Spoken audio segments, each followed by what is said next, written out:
ان الحمد للہ والصلاة والسلام علی رسول اللہ اما بعد اعوذ باللہ السمیع العلیم من الشیطان الرجیم من ہمزہ ونفخہ ونفثہ بسم اللہ الرحمن الرحیم یا ایہا الذین آمنوا اتقوا اللہ وکونوا مع الصادقین۔ محترم ناظرین اور معزز سامعین، اسلام میڈیا کے پلیٹ فارم پہ بندہ ناچیز حافظ ابو یحییٰ ایک دفعہ پھر آپ کی خدمت میں حاضر ہے۔ ہم نے کچھ ہفتے قبل جناب ساحل عدیم صاحب کے نظریات کے حوالے سے ایک ویڈیو لیکچر ریکارڈ کروایا تھا، خصوصاً ان کا جو ٹائم ٹریولنگ اور اس طرح دیگر ملتے جلتے نظریات ہیں، تو ان کے حوالے سے ہم نے بات کی تھی کہ یہ قرآن و حدیث سے ثابت کرنے کی کوشش کرتے ہیں، لیکن اگر ایسا کچھ ہوتا تو صحابہ کرام رضوان اللہ علیہم اجمعین نبی کریم صلی اللہ علیہ وسلم سے سیکھتے اور آگے امت کو بتاتے، تابعین، تبع تابعین، ائمہ، محدثین، مفسرین، قرآن کریم کی جن آیات سے وہ ٹائم ٹریولنگ اور اپنے دیگر نظریات ثابت کرنے کی کوشش کرتے ہیں، وہ ساری آیات صحابہ کرام نے نبی کریم صلی اللہ علیہ وسلم سے خود سیکھی تھیں، سمجھی تھیں، اور پھر ان کی تفسیر بھی صحابہ کرام سے مروی ہے، لیکن کسی نے بھی ایسا کچھ نہیں کہا جو جناب ساحل عدیم صاحب 1400 سال بعد ثابت کرنے کی کوشش کر رہے ہیں۔ ہمیں اس بات کی خوشی ہوئی کہ جناب ساحل عدیم صاحب نے ہمارے انداز گفتگو کو ناصحانہ اور مصلحانہ ہی سمجھا، اور اس بات کا انہوں نے اقرار کیا کہ ہم نے ان پر اچھے الفاظ سے اور اچھے انداز سے تنقید کی تھی، اور یہ انداز انہیں پسند آیا۔ آپ انہی کی زبانی سنیے کہ وہ کیا کہتے ہیں۔ ایک بات ہے، مجھے انہوں نے کوئی ویڈیو بھی دکھانے کی کوشش کی، کلپس چل رہے تھے، کیونکہ وہ شخص بڑی شائستہ طریقے سے بات کر رہے تھے، جو بھی تھے، ان کا نام نہیں مجھے یاد، کوئی یحییٰ نام تھا یا جو بھی نام تھا، بہت شائستہ طریقے سے، مہذب طریقے سے انہوں نے بات کی۔ آئی لائک اٹ، ایسے ہی ہونا چاہیے اعتراض۔ آپ نے سماعت فرمایا کہ انہوں نے کہا کہ بہت شائستہ طریقے سے، معزز طریقے سے انہوں نے بات کی، یعنی ہمارے بارے میں انہوں نے کہا، اور انہوں نے کہا آئی لائکڈ اٹ، یعنی مجھے یہ انداز پسند آیا، ایسے ہی ہونا چاہیے اعتراض۔ لیکن افسوس کی بات یہ ہے کہ ہمارے اس انداز کا اقرار کر لینے کے بعد جب اپنے نظریات پہ ہمارے اعتراضات کی باری آئی اور ان کو رفع کرنے کی بجائے، ان اعتراضات کا جواب دینے کی بجائے وہ بدتمیزی پر اتر آئے اور انتہائی بدزبانی انہوں نے کی، ہم وہ بھی آپ کو سناتے ہیں۔ ایک طرف وہ مان رہے ہیں کہ اعتراض ایسے ہی ہونا چاہیے، رد اور تنقید ایسی ہی ہونی چاہیے، اچھے انداز میں، معزز طریقے سے، شائستہ طریقے سے، یہ الفاظ انہوں نے خود کہے، لیکن جب اپنی باری آئی تو انہوں نے کیا کہا وہ بھی ہم آپ کو سناتے ہیں۔ پہلے الفاظ جو میں آپ کو سنانا چاہتا ہوں وہ یہ ہیں، انہوں نے کہا صحابہ کرام کے دور میں بدو ایسی مینٹیلٹی رکھتے تھے جیسی پاکستانی مولویوں نے اپنا رکھی ہے۔ یہ سنیں ذرا آپ۔ صحابہ کرام کے دور میں نا بدو اس طرح کی مینٹیلٹی رکھتے تھے جو پاکستان کے مولویوں نے مینٹیلٹی رکھی ہوئی ہے۔ جی، آپ نے سماعت فرمایا کہ انہوں نے بدو کہا کہ صحابہ کرام کے دور میں بدو ایسے کرتے تھے جیسے پاکستانی مولوی کرتے ہیں۔ پھر چلتے چلتے ایک موقع پر وہ کہتے ہیں کہ یہ کوئی کوالیفائڈ عالم نہیں ہے، یعنی میرے بارے میں انہوں نے کہا، انہی مولوی صاحب سے کہیں کہ اپنے علماء سے جا کے پوچھیں، کسی عالم سے کہیں کہ مجھے کال کرے، آپ کوالیفائڈ نہیں ہیں۔ انہی مولوی صاحب سے کہیں کہ اپنے علماء سے جا کے پوچھیں، کسی عالم سے کہ مجھے کال کرے، آپ نہیں ہیں، آپ کوالیفائڈ نہیں، سمجھ آ گئی۔ ہم پوچھتے ہیں کہ جناب ساحل عدیم صاحب، اگر علوم اسلامیہ میں پی ایچ ڈی بندہ بھی کوالیفائڈ نہیں ہے، اور یہ میں ڈگری اس لیے آپ کے سامنے ذکر کر رہا ہوں، ورنہ یہ ڈگری اس سے بڑی ڈگری الحمدللہ قرآن کریم کی، حدیث کی، تفسیر کی اور علوم اسلامیہ کی جو مدارس سے ملتی ہے وہ اس سے بڑی ڈگری ہوتی ہے۔ تو آپ کی تسلی کے لیے میں یہ بھی چونکہ آپ دنیا کی ڈگریوں کو دیکھتے ہیں، تو ان ساری ڈگریوں کے ساتھ ساتھ علوم اسلامیہ میں پی ایچ ڈی کی ڈگری جو پنجاب یونیورسٹی سے میں نے حاصل کی ہے، اگر ایسی ڈگری والا بھی آپ کے ہاں کوالیفائڈ نہیں اور اس کو آپ بات کرنے کا حق نہیں دیتے، تو پھر خود آپ جنہیں عربی زبان کی ابجد بھی معلوم نہیں ہے، یعنی ایک چھوٹا سا سیگا بھی معلوم نہیں عربی زبان اور عربی گرامر کے حوالے سے تھوڑی سی معلومات بھی نہیں ہیں، تو آپ کیسے احساس برتری کا شکار ہو گئے ہیں اور اپنے آپ کو سمجھ رہے ہیں کہ میں بات کر سکتا ہوں، مجھے تو پتہ ہے، یہ سارے جاہل ہیں، انہیں کوئی پتہ نہیں ہے۔ تو بہرحال بہت افسوس ہوا جناب ساحل ادیم صاحب، آپ کے اس انداز تکلم سے خود آپ مان چکے تھے کہ میرے انداز کو آپ نے پسند کیا ہے، آئی لائک ڈیٹا آپ نے کہا، اور آپ نے کہا ایسے ہی ہونا چاہیے اعتراض، اور آپ نے کہا کہ شائستہ طریقے سے معزز طریقے سے بات کی گئی۔ تو ہم نے تو الحمدللہ ایسے ہی بات کی تھی، لیکن آپ کے جو الفاظ ہیں میں ذرا ناظرین کو کچھ اور بھی سنانا چاہتا ہوں۔ انتہائی لچر انداز انہوں نے اپنایا، میں بہت افسوس کے ساتھ یہ بات کہہ رہا ہوں۔ ہمارے بارے میں ہمارے ناظرین، ہماری آڈینس جانتی ہے کہ ہم گمراہ ترین لوگوں کو بھی اچھے طریقے سے مخاطب کرتے ہیں، ایسا پہلو نہیں اپناتے کہ کوئی سن کر بجائے بات کو ماننے کے وہ غصہ کر کے ناراض ہو کے ہماری بات کی وجہ سے، ہمارے انداز کی وجہ سے وہ ہمیں برا بھلا کہنے لگے۔ ہاں، باقی تو حق سن کر محمد الرسول اللہ صلی اللہ علیہ وسلم سے بھی لوگوں نے نہیں مانا اور گالیاں دی ہیں، وہ تو ہمیں پڑتی ہیں، ہمیں پتہ ہے، لیکن ایک جو سلیم الفطرت انسان ہے وہ کبھی بھی ہمارے انداز گفتگو کے بارے میں یہ بات نہیں کہے گا، اور خود انہوں نے مان لیا کہ ہم نے معزز طریقے سے بات کی۔ اب جناب ساحل ادیم صاحب کے الفاظ ہم ناظرین کو سنانا چاہیں گے کہ انہوں نے معزز اور شائستہ طریقے کے مقابلے میں کیا انداز اختیار کیا۔ آپ نے وہی حرکت کرنی تھی جو عبداللہ بن عباس کی نے اپنی آڈینس سے کہا تھا کہ جب سورۃ طلاق کی آخری آیت کی تفسیر صحابہ نے پوچھی، کچھ لوگ آئے صحابی سے پوچھنے، عبداللہ بن عباس سے، اور انہوں نے کہا کہ عبداللہ بن عباس ہمیں یہ بتا کہ اللہ نے 7 زمینیں کا ذکر کیسے کر دیا، زمین تو ایک ہے۔ تو عبداللہ بن عباس نے جو کہا تھا، میں بھی آپ سے وہ کہتا ہوں کہ اگر میں آپ کو بتاؤں گا نا اس کی تفسیر تو آپ کافر ہو جائیں گے، کیونکہ اس وقت آپ کا دماغ کافر ہوا ہوا ہے۔ کہتے ہیں کہ آپ نے وہی حرکت کی جو عبداللہ بن عباس نے اپنی آڈینس سے کہا تھا، کچھ لوگوں نے سورۃ طلاق کی آخری آیت کی تفسیر پوچھی، 7 زمینوں کا ذکر کیا تو انہوں نے سوال کیا، تو عبداللہ بن عباس رضی اللہ عنہما نے فرمایا کہ میں اس کی تفسیر آپ کو بتاؤں تو آپ کافر ہو جائیں گے۔ تو کہتا ہے میں بھی یہی کہتا ہوں کہ میں اگر آپ کو بتاؤں گا تو آپ کافر ہو جائیں گے، کیونکہ آپ کا دماغ کافر ہوا ہے۔ میں تو حیران ہوں جناب ساحل ادیم صاحب، میں کیا کہوں آپ کو کہ صرف ایک آپ کا دماغ مسلمان ہے، میں نے آپ کی وہ خود ساختہ تھیوری جو ہے وہ نہیں مانی کہ آپ کہتے ہیں قرآن کی آیت سے ٹائم ٹریولنگ ثابت ہو رہی، فلاں حدیث سے ٹائم ٹریولنگ ثابت ہو رہی، تو میں نے دلائل کے ساتھ بات کی اور دلائل کے ساتھ کہا کہ یہ درست نہیں ہے آپ کا اس طرح استدلال کرنا، اگر یہ ثابت ہوتا تو پہلے مسلمانوں کو بھی معلوم ہوتا، لیکن آپ نے کہا کہ آپ کا دماغ کافر ہوا ہے۔ تو بھائی پھر صحابہ کرام سے لے کر آج تک کے جو محدثین، مفسرین، علماء ہیں، مسلمان سائنسدان ہیں، ان میں سے تو کسی نے بھی یہ بات نہیں کہی کہ قرآن سے ٹائم ٹریولنگ ثابت ہوئی ہے یا قرآن سے یہ موومنٹ جو ہے ڈائمینشنز میں یہ ثابت ہوئی ہے۔ تو پھر سب کا دماغ کافر ہوا ہے نا، بس آپ کا دماغ مسلمان رہ گیا ہے۔ تو اللہ تعالیٰ سے ہم دعا ہی کر سکتے ہیں کہ اللہ تعالیٰ آپ کو ہدایت دے، اور سارے مسلمانوں کو آپ نے ان کا دماغ کافر کر دیا ہوا ہے اپنے بقول۔ اور پھر ایک جگہ پر جا کر بہت زیادہ ہائپر ہو گئے تھے، پھر انہوں نے کہا کہ میں اس 2 نمبر کے خلاف ہوں جو کبر میں آ جائے کہ اس کے فرقے میں جو نالج آ گئی ہے وہ ایبسولوٹ اسلام ہے۔ میں اس 2 نمبر کے خلاف ہوں کہ جو کبر میں آ جائے کہ نہیں اس کے فرقے میں جو نالج آ گئی بس وہ ایبسولوٹ اسلام ہے۔ یعنی ہمیں یہ بات کہہ رہے ہیں، ہم نے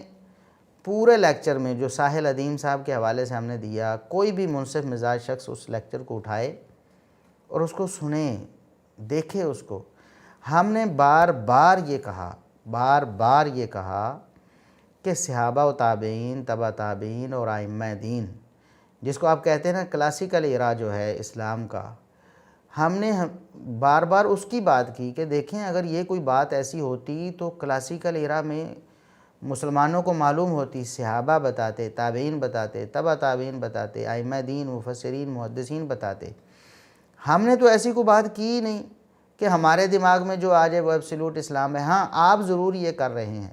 کہ آپ کے دماغ میں جو ایک بات آ گئی ہے نا ٹائم ٹریولنگ کی اور یہ جو ڈائمینشنز کی اور پورٹلز کی، آپ سمجھتے ہیں یہی اسلام ہے، یہی ایبسولوٹ اسلام ہے اور باقی ساروں کا دماغ کافر ہوا ہے۔ ہم نے یہ بات نہیں کہی کہ ہمارا نظریہ جو ہے وہ ایبسولوٹ اسلام ہے۔ ہم کہتے ہیں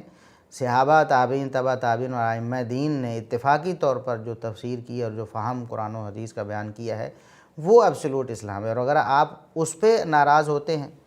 تو پھر ہم کیا کہہ سکتے ہیں؟ ہم تو پھر آپ کو دعا ہی دے سکتے ہیں کہ اللہ رب العزت آپ کے حال پہ رحم فرمائے۔ پھر ایک موقع پر آپ کہتے ہیں کہ ایسا کوئی کنجوس قسم کا آدمی، اسے مولوی کیوں کہہ سکتا ہوں میں، یا کیسے کہہ سکتا ہوں؟ ایسا کوئی کنجوس قسم کا آدمی کو مولوی کیوں کہہ سکتا ہوں؟ اور وہ یہ کنجوس کیوں کہہ رہے ہیں ہمیں کہ ان کے بقول ہم باقیوں کو کافر کہتے ہیں، صرف اپنے آپ کو مسلمان کہتے ہیں، اپنے فرقے کو مسلمان کہتے ہیں۔ تو یہ بھی انہوں نے بہرحال جھوٹی باندھا ہے ہم پر، آگے اس پر ہم بات کرنے لگے ہیں۔ تو ہم نے جو کچھ سمجھا ہے نا، جو مشاہدہ کیا ہے جناب ساحل ادیم صاحب کا اور ان کی باتوں کا اور ان کے انداز گفتگو کا، کہ وہ جناب مرزا جہلمی صاحب کے نقش قدم پر چل رہے ہیں، کیونکہ وہ ان کے فیورٹ بھی ہیں۔ یہ انجینئر مرزا جہلمی صاحب ہو گئے، اسحاق جھالوی صاحب ہو گئے، وغیرہ وغیرہ، یہ ان کے فیورٹ ہیں اور ان کی یہ تعریفیں بھی کر چکے ہیں۔ تو انہی کے نقش قدم پہ اب یہ چلنا شروع ہو گئے ہیں، زبان درازی میں اور بہتان باندھنے میں، علماء کو یا ایسے لوگوں کو جو ان کے نظریات کو نہیں مانتے ان کو برے برے القابات دینے میں، یہ مرزا جہلمی صاحب کے نقش قدم پہ چل رہے ہیں۔ جس طرح مرزا جہلمی صاحب اہل سنت کو کہتے ہیں یہ سنی نہیں ہے، ٹنی ہیں، اسی طرح علماء کرام کو کہتے ہیں یہ علماء کرائم ہیں، اور اسی طرح پھر محدثین پر، صحابہ پر، محدثین پر، ائمہ دین پر جھوٹ باندھتے ہیں۔ بالکل اسی طرح یہ کام جناب ساحل ادیم صاحب نے بھی شروع کر لیا ہے۔ بالکل اسی طرح ہم ان سے گزارش کریں گے کہ دور نہ جائیں، واپس آ جائیں۔ یہ راستہ بہت غلط راستہ ہے جس پر آپ چل رہے ہیں۔ ہم یہ باتیں، اب ظاہر ہے کہ ہماری مجبوری ہے ہم کہیں کہ انہوں نے غلط بیانی کی ہے اور یہ جھوٹ باندھا اور بہتان باندھا ہے، کیونکہ معاملہ ہی ایسا ہے۔ اب ہمارے پاس ایسا کوئی لفظ نہیں ہے، اگر کوئی اس پر بھی ناراض ہو کہ ہم نے ان کو جھوٹا کہہ دیا ہے یا ایسا کہہ دیا ہے تو ہم مجبور ہیں، ہم کہتے ہیں کہ جناب ساحل ادیم صاحب نے جھوٹ باندھا ہے ہمارے اوپر۔ کیا آگے آپ خود یہ بات سماعت فرمائیں۔ کہتے ہیں کہ مولوی کا جنرل ٹائٹل جو ہے ابزارو نہ کریں، آپ کہا کریں کہ میں اپنے فرقے کا بینر لگاتا ہوں، مولوی نہ بولیں اپنے آپ کو، کیونکہ دیوبند کے مولوی آپ کو کافر کہتے ہیں، تو بریلوی ازم کے مولوی ان کو کافر کہتے ہیں۔ اپنے آپ کو اتنا بڑا ٹائٹل نہ دیا کریں، کوئی نیا لفظ نکالیں، فرقے کے مولوی کو فولوی بولا کریں۔ آپ فولوی، یہ ہمیں کہہ رہے ہیں کہ آپ فولوی ہیں جو اپنے فرقے کے مولوی کو مولوی مانتے ہیں، باقی کے مولویوں کو آپ کافر مانتے ہیں۔ مولوی کا جنرل ٹائٹل ایبزارب نہ کریں، آپ کہا کریں میں اپنے فرقے کا بینر لگاتا ہوں، مولوی نہ بولیں اپنے آپ کو، کیونکہ دیوبند کے مولوی آپ کو کافر کہتے ہیں تو بریلویزم کے مولوی ان کو کافر کہتے ہیں۔ مولوی ایز از ڈائریکٹ اپنے آپ کو اتنا بڑا ٹائٹل نہ دیا کریں، کوئی نیا لفظ نکال لیں، ٹھیک ہے؟ یہ فرقے کا جو مولوی جو صرف فرقے کی باتوں کو اوپر کرتا ہے اس کو فولوی بولا کریں، فولوی۔ تو آپ وہ فولوی ہیں جو فرقے کو، اپنے فرقے کے مولوی کو بس مولوی مانتے ہیں، باقی کے مولویوں کو آپ کافر مانتے ہیں۔ نعوذ باللہ من ذالک۔ دیکھیں جناب ساحل ادیم صاحب، اللہ رب العزت سے ڈریں۔ اللہ کا ڈر کیوں آپ نے دل سے نکال دیا اور اتنا بڑا جھوٹ باندھا، اتنا بڑا جھوٹ؟ کسی دیوبندی یا بریلوی مولوی کی آپ بات نہ کریں، وہ خود آپ کو جواب دیں گے جب آپ کی باتیں سنیں گے، چونکہ آپ نے ہمارے بارے میں کہا کہ آپ اپنے فرقے کے مولوی کو مولوی مانتے ہیں، باقی کے مولویوں کو آپ کافر مانتے ہیں، ہمیں مخاطب کر کے کہا۔ تو ہم کہتے ہیں یہ بہت بڑا جھوٹ ہے۔ اگر آپ کے پاس کوئی ثبوت ہے کہ ہم نے دیوبندی علماء کو مسلمان ماننے سے انکار کیا کافر کہا ہو، بریلوی علماء کو کافر کہا ہو، تو آپ اس کا ثبوت پیش کریں، ورنہ دنیا کو معلوم ہو جائے گا کہ آپ بھی مرزا جیلمی صاحب کی طرح کچھ بھی کر سکتے ہیں۔ یہاں رک کر ہم آپ کو یہ بات بھی بتاتے ہیں کہ یہ جو انہوں نے ہمارے اوپر الزام لگایا نا، جھوٹا بہتان باندھا کہ اپنے فرقے کے مولویوں کے علاوہ باقی سب کو یہ کافر کہتے ہیں، ہم تو کبھی نہیں کہتے اور ہمارے بارے میں قیامت تک ثابت نہیں کر سکتے۔ البتہ اعلیٰ حضرت کے بارے میں انہوں نے کہا کہ میں اعلیٰ حضرت جیسے مولویوں کو مانتا ہوں اور ان کی کتابیں میں بانٹتا ہوں، تقسیم کرتا ہوں۔ یہ سماعت فرمائیں ذرا۔ اعلیٰ حضرت کی کتابیں لوگوں میں بانٹ رہا ہوں۔ آپ نے سنا کہ انہوں نے کہا کہ میں اعلیٰ حضرت کی کتابیں بانٹتا ہوں اور اعلیٰ حضرت پسند ہیں انہیں، ان کے آئیڈیل ہیں۔ تو ہم ان کو کہتے ہیں کہ ذرا مطالعہ بھی کیا کریں، مطالعہ کیا کریں، پڑھا کریں نا، ذرا فتاوی رضویہ پڑھ کے دیکھیں ذرا۔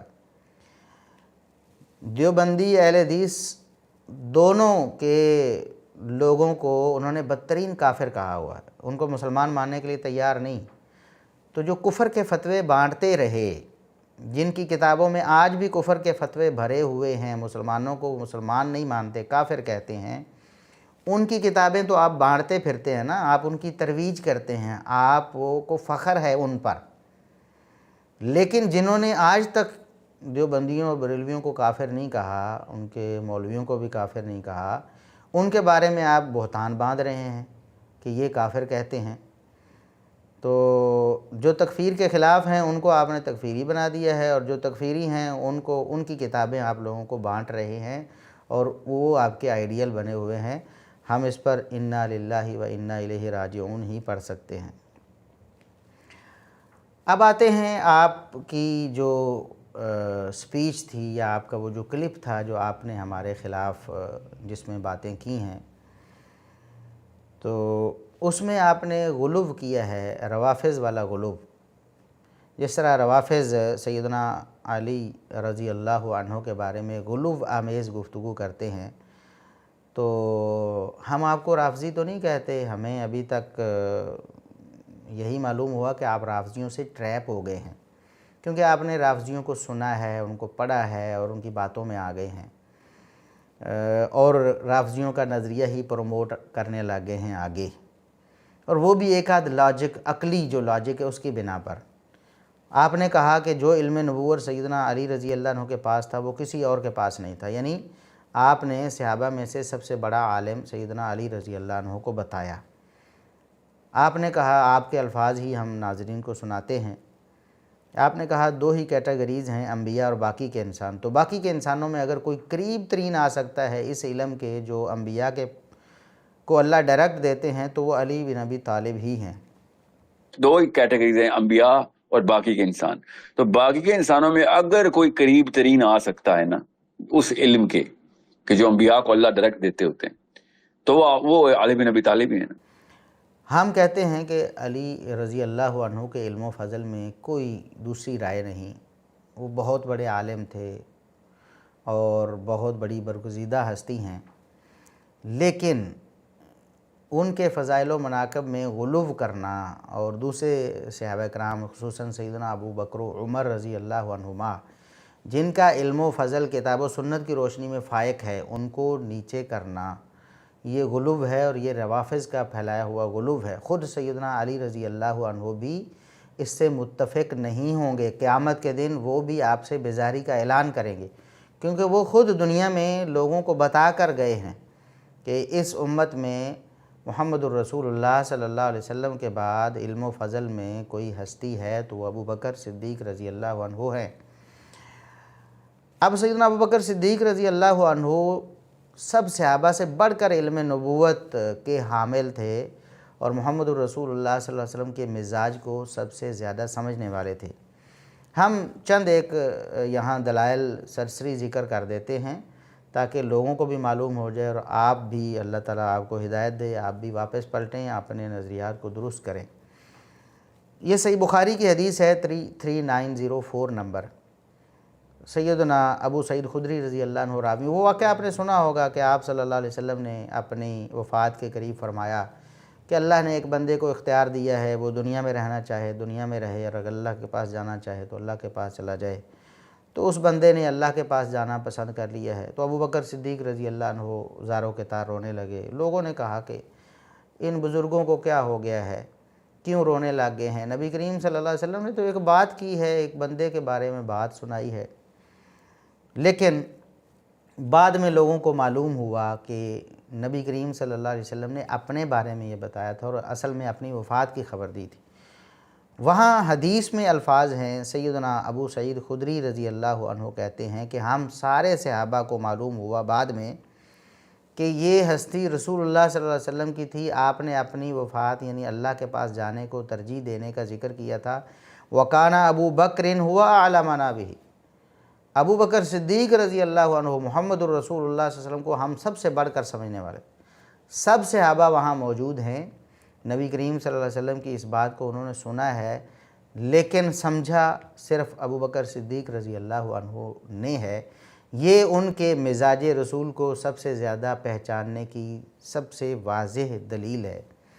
اور پھر محمد الرسول اللہ صلی اللہ علیہ وسلم نے آگے کیا فرمایا ابو بکر صدیق رضی اللہ عنہ کی شان میں، وہ بھی ایک تاریخی جملہ ہے، ان من امن الناس علیہ فی صحبتی و مالہ ابا بکر، کہ ابو بکر نے اپنی صحبت اور اپنے مال کے حوالے سے دنیا میں سے سب سے بڑھ کر مجھ پر احسان کیا ہے۔ تو یہ محمد الرسول اللہ صلی اللہ علیہ وسلم کے مزاج کو سب سے زیادہ جاننے والے، جو مزاج نبوی کو سب سے زیادہ جانتا ہو وہی سب سے بڑا عالم ہوگا نا۔ سارے صحابہ موجود تھے لیکن علم ابو بکر صدیق رضی اللہ عنہ کو ہوا۔ اس کے علاوہ بھی سیدنا عمر فاروق رضی اللہ عنہ کے علم کی بات کریں تو ان کا علم بھی محمد الرسول اللہ صلی اللہ علیہ وسلم کی خود اپنی گواہی کے مطابق بہت فائق نظر آتا ہے، اور یہ صحیح بخاری میں 82 نمبر حدیث ہے۔ عبداللہ ابن عمر رضی اللہ عنہما بیان کرتے ہیں کہ رسول اللہ صلی اللہ علیہ وسلم نے ایک دن فرمایا کہ میں سویا ہوا تھا، خواب بتایا، انبیاء کے خواب وحی ہوتے ہیں،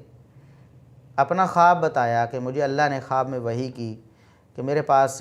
دودھ کا ایک پیالہ لایا گیا، تو میں نے اتنا پیا، میں سیر ہو گیا، گویا مجھے لگتا تھا کہ میرے ناخنوں سے بھی دودھ نکلنے لگے گا، یعنی بہت سیر ہو کر پیا۔ ثم اعطیت فضلی عمر بن الخطاب، پھر میں نے وہ بچا ہوا دودھ جو تھا وہ پیالہ عمر بن خطاب کو دے دیا، یعنی دودھ پیا سیر ہو کر، اور پھر جو بچا ہوا دودھ تھا وہ عمر بن خطاب رضی اللہ عنہ کو دے دیا۔ تو صحابہ نے عرض کیا اللہ کے رسول فما اولتہ یا رسول اللہ، آپ نے اس کی تعبیر کیا کی ہے؟ یہ تو خواب ہے نا، اشارہ ہے، ہمیں بھی تو سمجھائیں کہ اللہ رب العزت نے آپ کو وحی کر کے کیا بتایا ہے، اس کی تعبیر کیا ہے؟ فرمایا کہ اس دودھ کی تعبیر علم ہے، یعنی میں نے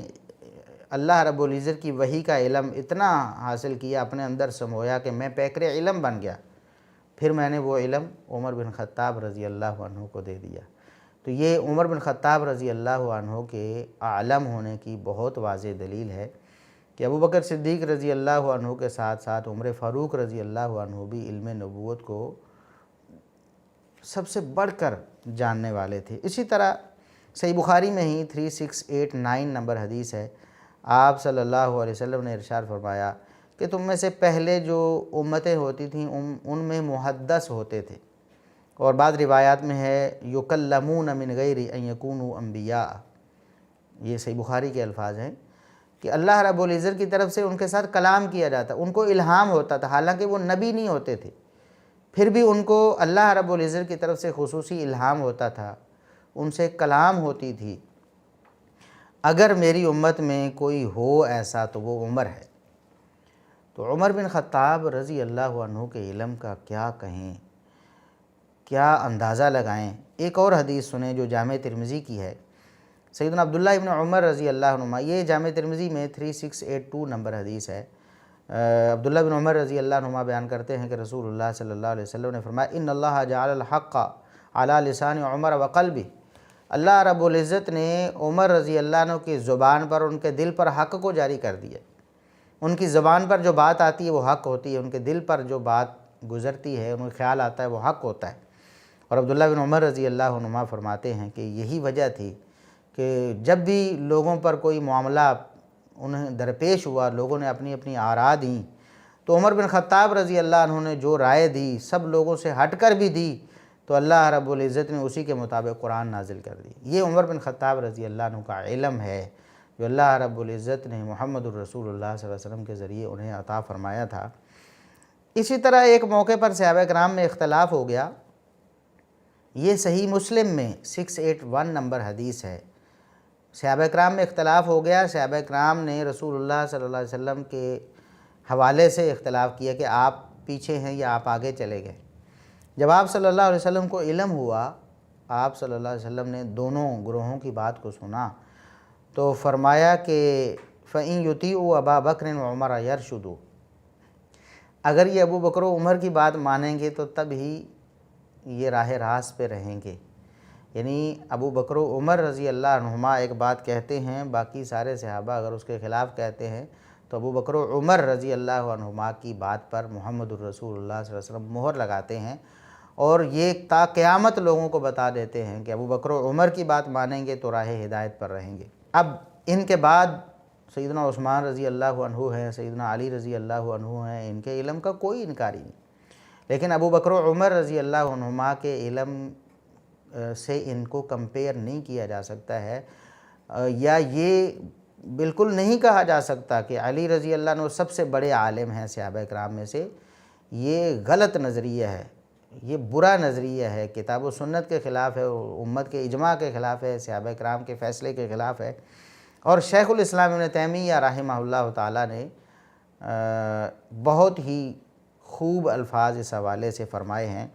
وہ فرماتے لم یقل احد من علماء المسلمین المعتبرین ان علی اعلم و افقہ من ابی بکر و عمر،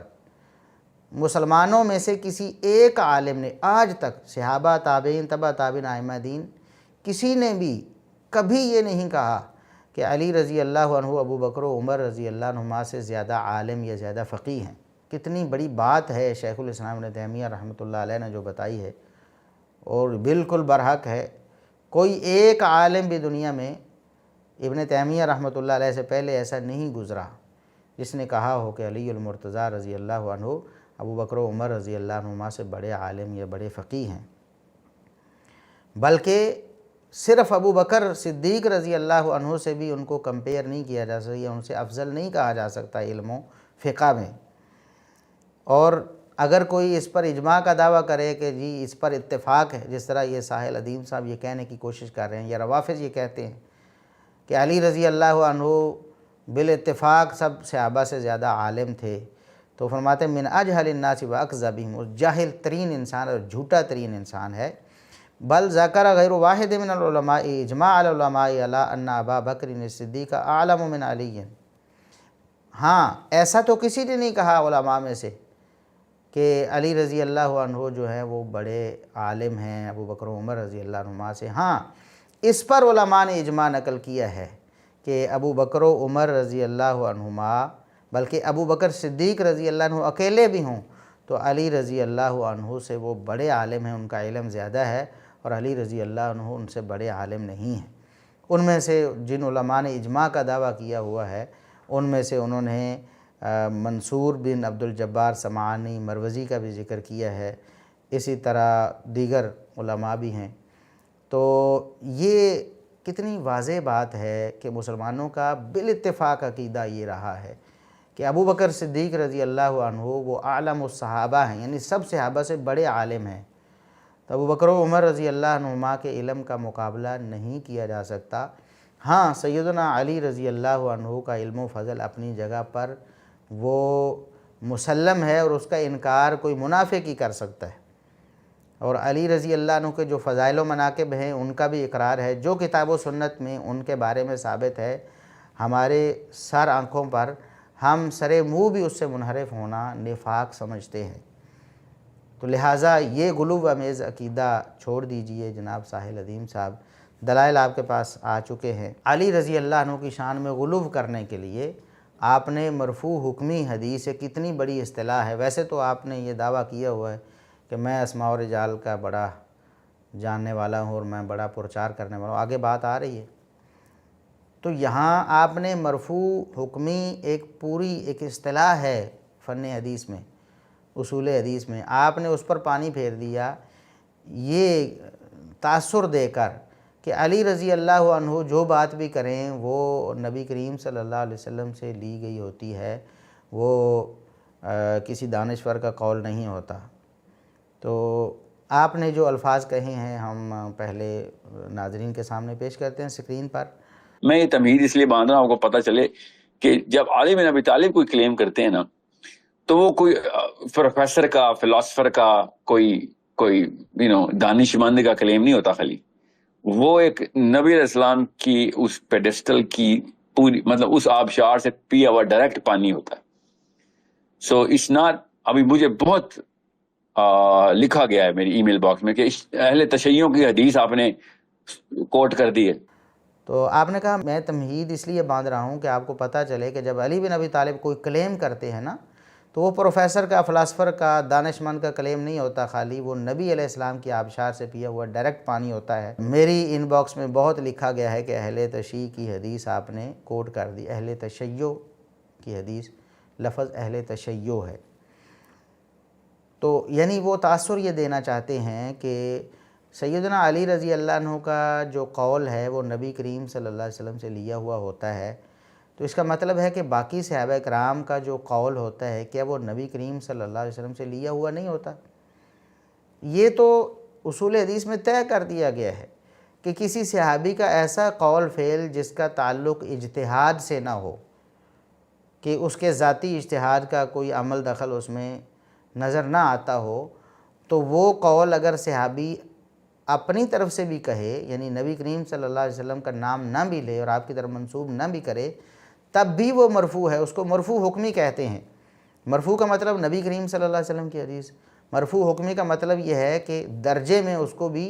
نبی کریم صلی اللہ علیہ وسلم کا قول ہی سمجھا جائے گا، کیونکہ کوئی صحابی اپنی طرف سے ایسی بات تو نہیں کرتا جو غیبی امور سے تعلق رکھتی ہو، جو قبر حشر سے تعلق رکھتی ہو، جو عذاب ثواب سے تعلق رکھتی ہو، کیونکہ یہ کوئی اجتہادی امور نہیں ہے کہ جن کے بارے میں سوچ کے کچھ طے کر دیا جائے کہ اس چیز کا اتنا ثواب، اس چیز کا اتنا ثواب،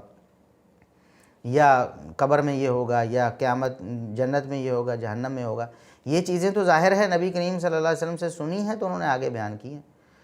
تو یہ کوئی بھی صحابی اگر بیان کرے نا ایسی بات جس میں ذاتی اجتہاد کا کوئی عمل دخل نہ نظر آتا ہو، تو وہ مرفوع حکمی ہوتی ہے، وہ نبی کریم صلی اللہ علیہ وسلم کے قول اور آپ صلی اللہ علیہ وسلم کے فعل کے درجے میں ہوتی ہے۔ یہ بات تو اصول حدیث میں طے ہے۔ تو آپ نے یہ جو دعویٰ کیا ہے کہ یہ سیدنا علی رضی اللہ عنہ کا مقام ہے کہ وہ جب کوئی بات کرتے ہیں تو وہ ان کا اپنا کلیم نہیں ہوتا بلکہ نبی علیہ السلام کی آبشار سے پیا ہوا ڈائریکٹ پانی ہوتا ہے، تو یہ سب صحابہ، ابو بکر صدیق رضی اللہ عنہ بھی کریں، عمر فاروق رضی اللہ عنہ بھی کریں، عثمان غنی رضی اللہ عنہ کریں، علی المرتضیٰ رضی اللہ عنہ کریں، اور طلحہ و زبیر کریں، سعد و سعید کریں، عبد الرحمن بن عوف کہیں، ابو عبیدہ بن جراح کہیں، وہ معاویہ بن ابی سفیان کریں، وہ عبداللہ بن عباس کریں، وہ عبداللہ بن عمر کریں، وہ عبداللہ بن عمر کریں، وہ سیدہ عائشہ صدیقہ کریں، وہ امہات المومنین میں سے کوئی کرے، وہ صحابیات میں سے کوئی کرے، صحابہ میں سے کوئی کرے، تو ایک ہی قانون ہے کہ وہ مرفوع حکمی ہوگی۔ یہ صرف سیدنا علی رضی اللہ عنہ کے بارے میں کہنا، اس سے یہ لازم آتا ہے کہ باقی صحابہ کرام اپنی طرف سے ایسی باتیں کر دیتے تھے جو غیبی امور سے یا عذاب ثواب سے یا قبر حشر سے تعلق رہتی تھی، تو یہ بڑی جسارت ہے۔ صحابہ کرام کا جب سب کا یہ معاملہ ہے تو پھر ایک جھوٹی اور من گھڑت جو روایت ہے اور جعلی روایت ہے اس کو بچانے کے لیے ایسے شوشے چھوڑنا کہاں درست ہو سکتا ہے۔ اب ہم بتاتے ہیں کہ جو اصل بات تھی جس کے لیے ان کو ان باکس میں کمنٹس کیے گئے اور ان سے سوال کیا گیا کہ آپ نے شیعوں کی ایک روایت جھوٹی من گھڑت کیوں بیان کر دی ٹائم ٹریولنگ کو ثابت کرنے کے لیے، تو اس پر ان کے پاس اب کوئی جواب نہیں تھا۔ ہم گزشتہ ویڈیو میں تفصیل کے ساتھ یہ بات بیان کر چکے ہیں کہ وہ انتہائی جھوٹی رافضیوں کی گھڑی ہوئی شرکیہ کفریہ الفاظ والی روایت تھی، جس میں سے کچھ الفاظ لے کر ساحل ادیم صاحب نے اپنا مقدمہ مضبوط کرنے کی ناکام کوشش کی تھی۔ چاہیے یہ تھا کہ جناب ساحل ادیم صاحب اس پر رجوع کر لیتے کہ میں غلطی پر ہوں، یہ واقعی جھوٹی روایت ہے، مجھے بیان نہیں کرنی چاہیے تھی، لیکن اس کی بجائے انہوں نے اپنی غلطی کو ڈیفینڈ کرنا شروع کر دیا اب وہ کیا کہتے ہیں کہ مجھے بہت لکھا گیا ای میل میں، اہل تشیع کی حدیث آپ نے کوٹ کر دی ہے، مجھے بھی پتہ ہے کہ اہل سنت نے صدیق و مسند نہیں کہا ہوا، مجھے پتہ ہے اس بات کا کیونکہ میرا کام ہے دونوں لٹریچر پڑھتے رہنا۔ وہ یہ کہہ رہے ہیں کہ یہ دونوں لٹریچر میں نے پڑھے ہوئے ہیں، شیعہ سنی ساری کتابوں کا میں نے مطالعہ کیا ہوا ہے۔ میں نے جب یہ حدیث کوٹ کی ہوتی ہے کہ علی بن ابی طالب نے کہا کہ مجھے آسمان کے راستے زمین کے راستوں سے زیادہ پتہ ہیں، تو اس کے اس حصے کو میں کوٹ کر رہا ہوتا ہوں، باقی کا حصہ مجھے پتہ ہے کیا ہے، شیعوں نے اپنا عقیدہ بھی ادھر سے لیا ہے۔ ابھی مجھے بہت لکھا گیا ہے میری ای میل باکس میں کہ اہل تشیعوں کی حدیث آپ نے کوٹ کر دی ہے۔ میں نے آپ کو اس حدیث کو، جو کہ مجھے بھی پتا ہے اہل سنت نے اس حدیث کو مستند نہیں کہا ہوا کہ مجھے آسمان کے راستے زمین کے راستے، مجھے پتا ہے اس بات کا، مجھے دونوں لٹریچر، میرا کام ہے دونوں لٹریچر پڑھتے رہنا۔ میں نے جب یہ حدیث کوٹ کی ہوتی ہے کہ مجھے علی بن ابی طالب نے کہا کہ مجھے آسمان کے راستے زمین کے راستوں سے زیادہ پتہ ہیں، تو اس کے اس حصے کو، باقی کا حصہ مجھے پتا ہے کیا ہے اس حدیث کا، اس میں کیا ہوا وہ چلیں چھوڑیں، وہ پارٹ آف دا ہسٹری ہے، اور تشیعوں نے اپنا عقیدہ بھی ادھر سے لیا ہے۔ وہ بتانا یہ چاہتے ہیں کہ مجھے سارا پتہ ہے کہ یہ جھوٹی روایت ہے اور من گھڑت ہے، اس میں شرکیہ کفریہ الفاظ موجود ہیں اس روایت میں، لیکن میں نے تو اتنا ٹکڑا پیش کیا تھا جانتے بوجھتے۔ بھئی اگر سیدھی سی بات ہے کہ اگر ساحل عدیم صاحب آپ کو پتہ تھا کہ یہ شیعوں کی گھڑنت ہے اور اس روایت میں کفریہ شرکیہ الفاظ موجود ہیں، ہمارے بتانے سے پہلے آپ نے زندگی میں کبھی کسی کو بتائے ہوں، چاہیے تو یہی ہے نا، میں اگر اس جگہ سے ایک روایت لے رہا ہوں، کچھ الفاظ لے رہا ہوں، تو بتانا تو چاہیے نا بھئی باقی الفاظ اس میں ایسے ہیں، کوئی ان سے دھوکہ نہ کھا جائے اور کوئی گمراہ نہ ہو جائے۔ آپ نے تو کبھی زندگی میں ہمارے بتانے سے پہلے کسی کو ایسا نہیں کہا، اگر کہا ہے تو اس کا ثبوت دے دیں، پھر ہم مان جائیں گے کہ واقعی آپ کو علم تھا، لیکن آپ کو تو علم ہی نہیں تھا۔ آپ نے جو رافضیوں کا ڈالا ہوا گند تھا اس میں سے وہ ایک ٹکڑا اٹھایا اور وہ اسی غلوف پر مبنی تھا، اور اس کو آگے آپ نے لوگوں کے سامنے پیش کر دیا۔ ہم نہیں سمجھتے کہ آپ نے جانتے بوجھتے اتنے بڑے کفر و شرک پر ایک جملہ بولنے سے بھی اعتراض کیا ہو، صرف اتنا ہی کہہ دیتے کہ بھائی اتنا الفاظ لینے ہیں، باقی روایت جھوٹی ہے، اس کو آپ نے قبول نہیں کرنا۔ آپ نے کبھی یہ بھی نہیں کہا، کیسے ہو سکتا ہے کہ آپ کو پتہ ہو اور آپ نے کبھی ایک لفظ بھی نہ کہا ہو۔ اب آگے آپ نے پھر ادھر ادھر کی باتیں کر کے کوشش کی کہ میں کور کر لوں اس بات کو، مجھے یہ بات ماننی نہ پڑے کہ میں نے ایک جھوٹی روایت نقل کر دی۔ کہتے ہیں کہ اس متن کو اہل سنت نے جب اپنی مستند کتابوں کے اندر رکھا کہ علی بن ابی طالب نے جب آسمانی راستوں کی باتیں کی ہیں ان احادیث میں جو اہل سنت نے کہا کہ اس حدیث میں کوئی شک نہیں، تو آسمانی راستے ہی بتائے ہیں، یعنی وہ کہنا یہ چاہتے ہیں کہ علی رضی اللہ عنہ نے آسمانوں کے حوالے سے جو خبروں والی احادیث ہیں وہ روایت کی ہیں۔ جب آپ نے مان لیا، مثال کے طور پر معراج کی حدیث علی رضی اللہ عنہ نے روایت کی ہے، تو اس میں آسمان کے راستوں کا ذکر تو ہے نا، کہ فلاں جگہ موسیٰ علیہ السلام ملے، فلاں جگہ عیسیٰ علیہ السلام، فلاں آدم علیہ السلام اور ابراہیم علیہ السلام اور دیگر انبیاء کا جو ذکر ہے۔ تو وہ کہتے ہیں کہ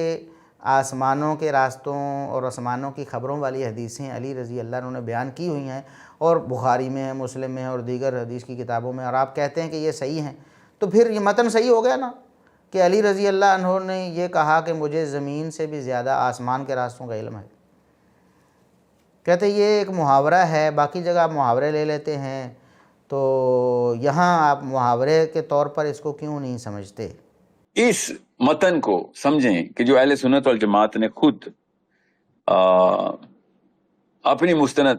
کتابوں کے اندر رکھا کہ علی بن ابی طالب نے جب آسمانی راستوں کی باتیں کی ہیں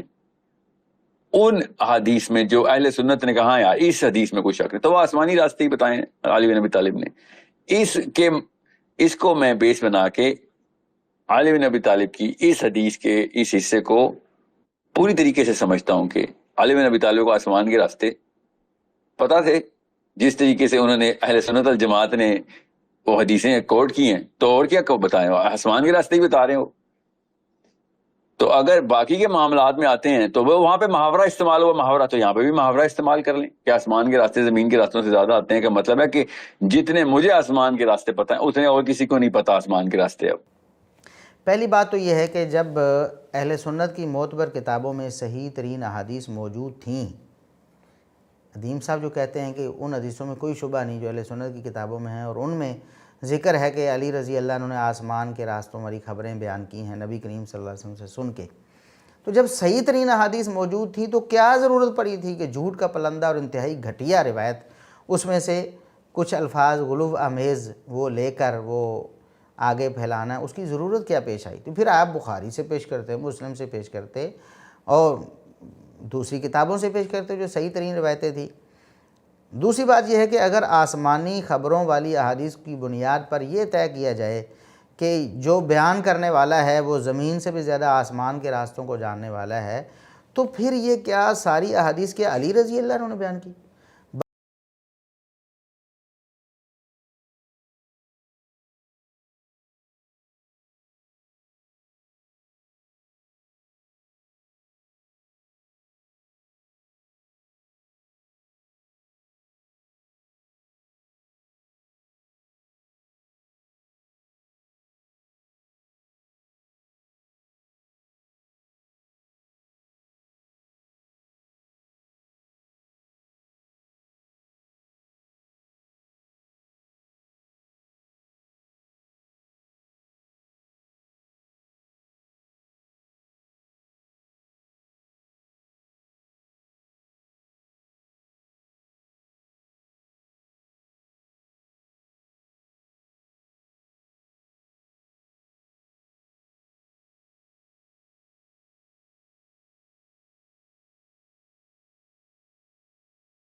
اپنی کتاب التنویر فی مولد السراج المنیر ایک کتاب لکھی ہے،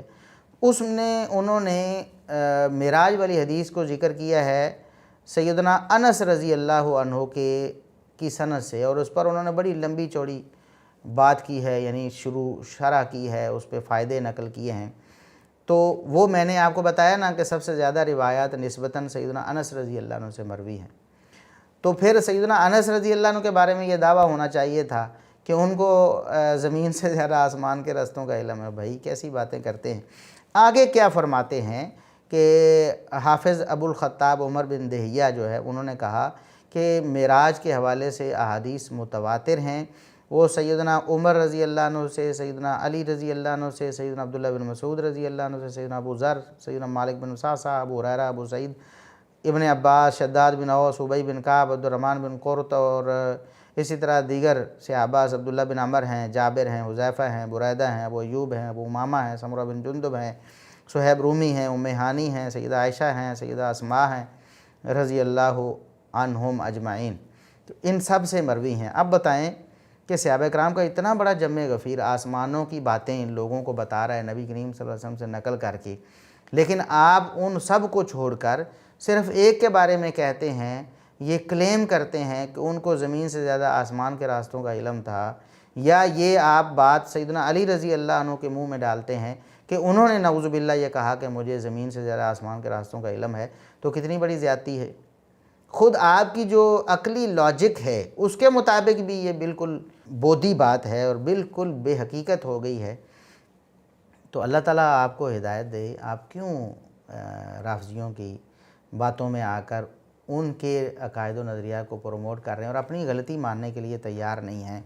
کتنی سادہ سی بات تھی، آپ کہہ دیتے بھی واقعی شیعوں کی کتاب تھی تو میں نے اس سے حوالہ نقل کر دیا، اور خود ویسے آپ کہتے ہیں کہ اسماء و رجال جناب میں تو یوں کرتا ہوں۔ وہ کہتے ہیں کہ میں اسماء و رجال کی بہت ترویج کرتا ہوں اور ہر گمراہی کا توڑ میں اسماء و رجال سے نکالتا ہوں۔ اب ان کے یہ جو الفاظ ہیں آپ خود سماعت فرما سکتے ہیں۔ اہل سنت والجماعت جو اپنے آپ کو کہتے ہیں ہمارے پاس حق کا علم ہے اسماء الرجال کے تھرو، ٹھیک ہے، میں جتنی اسماء الرجال کی ترویج کرتا ہوں شاید کم اسٹوڈنٹس ہیں جو اس طریقے سے ایتھیزم کا اور غامدیزم کا فراہیزم کا توڑ بھی اسماء الرجال کی بیسس کو ہی بناتے ہیں کہ اگر اسماء الرجال توڑ دیا تو پیچھے پھر ہر حدیث ہی مان لو، پھر تو میں خواب میں بھی کوئی حدیث آئی وہ بھی سنا سکتا ہوں آپ کو۔ اسماء الرجال کی بات ہو رہی ہے، the science of understanding the value of sanctity of any literature, any written text۔ انہوں نے پہلے تو اس بات کو تسلیم کیا ہے کہ اسماء الرجال کا جو علم ہے وہ کتنا ضروری ہے، کتنا اہم ہے، اور پھر انہوں نے کہا ہے کہ شاید ہی کوئی اتنا جو ہے وہ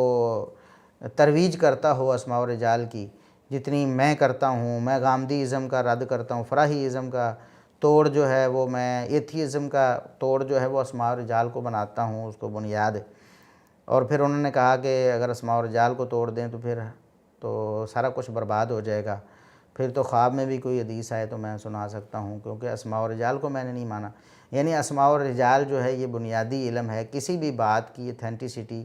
اس کو پروو کرنا ہو تو اسماء الرجال کے ذریعے کیا جائے گا۔ تو ہم سوال کرتے ہیں جناب ساحل ادیم صاحب، علی رضی اللہ عنہ کی طرف یہ جو قول آپ نے منسوب کیا یہ جھوٹا قول تھا، اس کا اسماء الرجال کا سلسلہ ذرا بیان کریں، سند ذرا بیان کریں، کون سے سچے لوگ ہیں جنہوں نے آپ کو یہ بتایا اور آپ نے آگے دھڑ سے لوگوں کو پھر اس کی ترویج و اشاعت شروع کر دی۔ تو اسماء الرجال کی جو بات آپ نے جہاں تک اس کی اہمیت اور ضرورت کی ہے تو ہمیں من وعن تسلیم ہے۔ ہم تو کہتے ہیں اس سے بھی زیادہ ہے اسماء الرجال کی فضیلت، اہمیت اور ضرورت، لیکن ہم آپ سے یہ گزارش کرتے ہیں کہ جس علم کے بارے میں آپ خود بے بہرہ ہیں تو اس سے آپ کیسے گمراہیوں کو توڑ کر لیں؟ آپ کو پتہ ہی نہیں اسماء الرجال کیا ہے۔ آپ کو جو روایتیں آپ پڑھ رہے ہیں اور آپ نے لیکچر میں سنا رہے ہیں، کم از کم ان کے جو رجال ہیں ان کا تو آپ کو پتہ ہونا چاہیے تھا نا، اگر واقعی آپ پرچار کرتے ہیں اور واقعی آپ اس کی یہ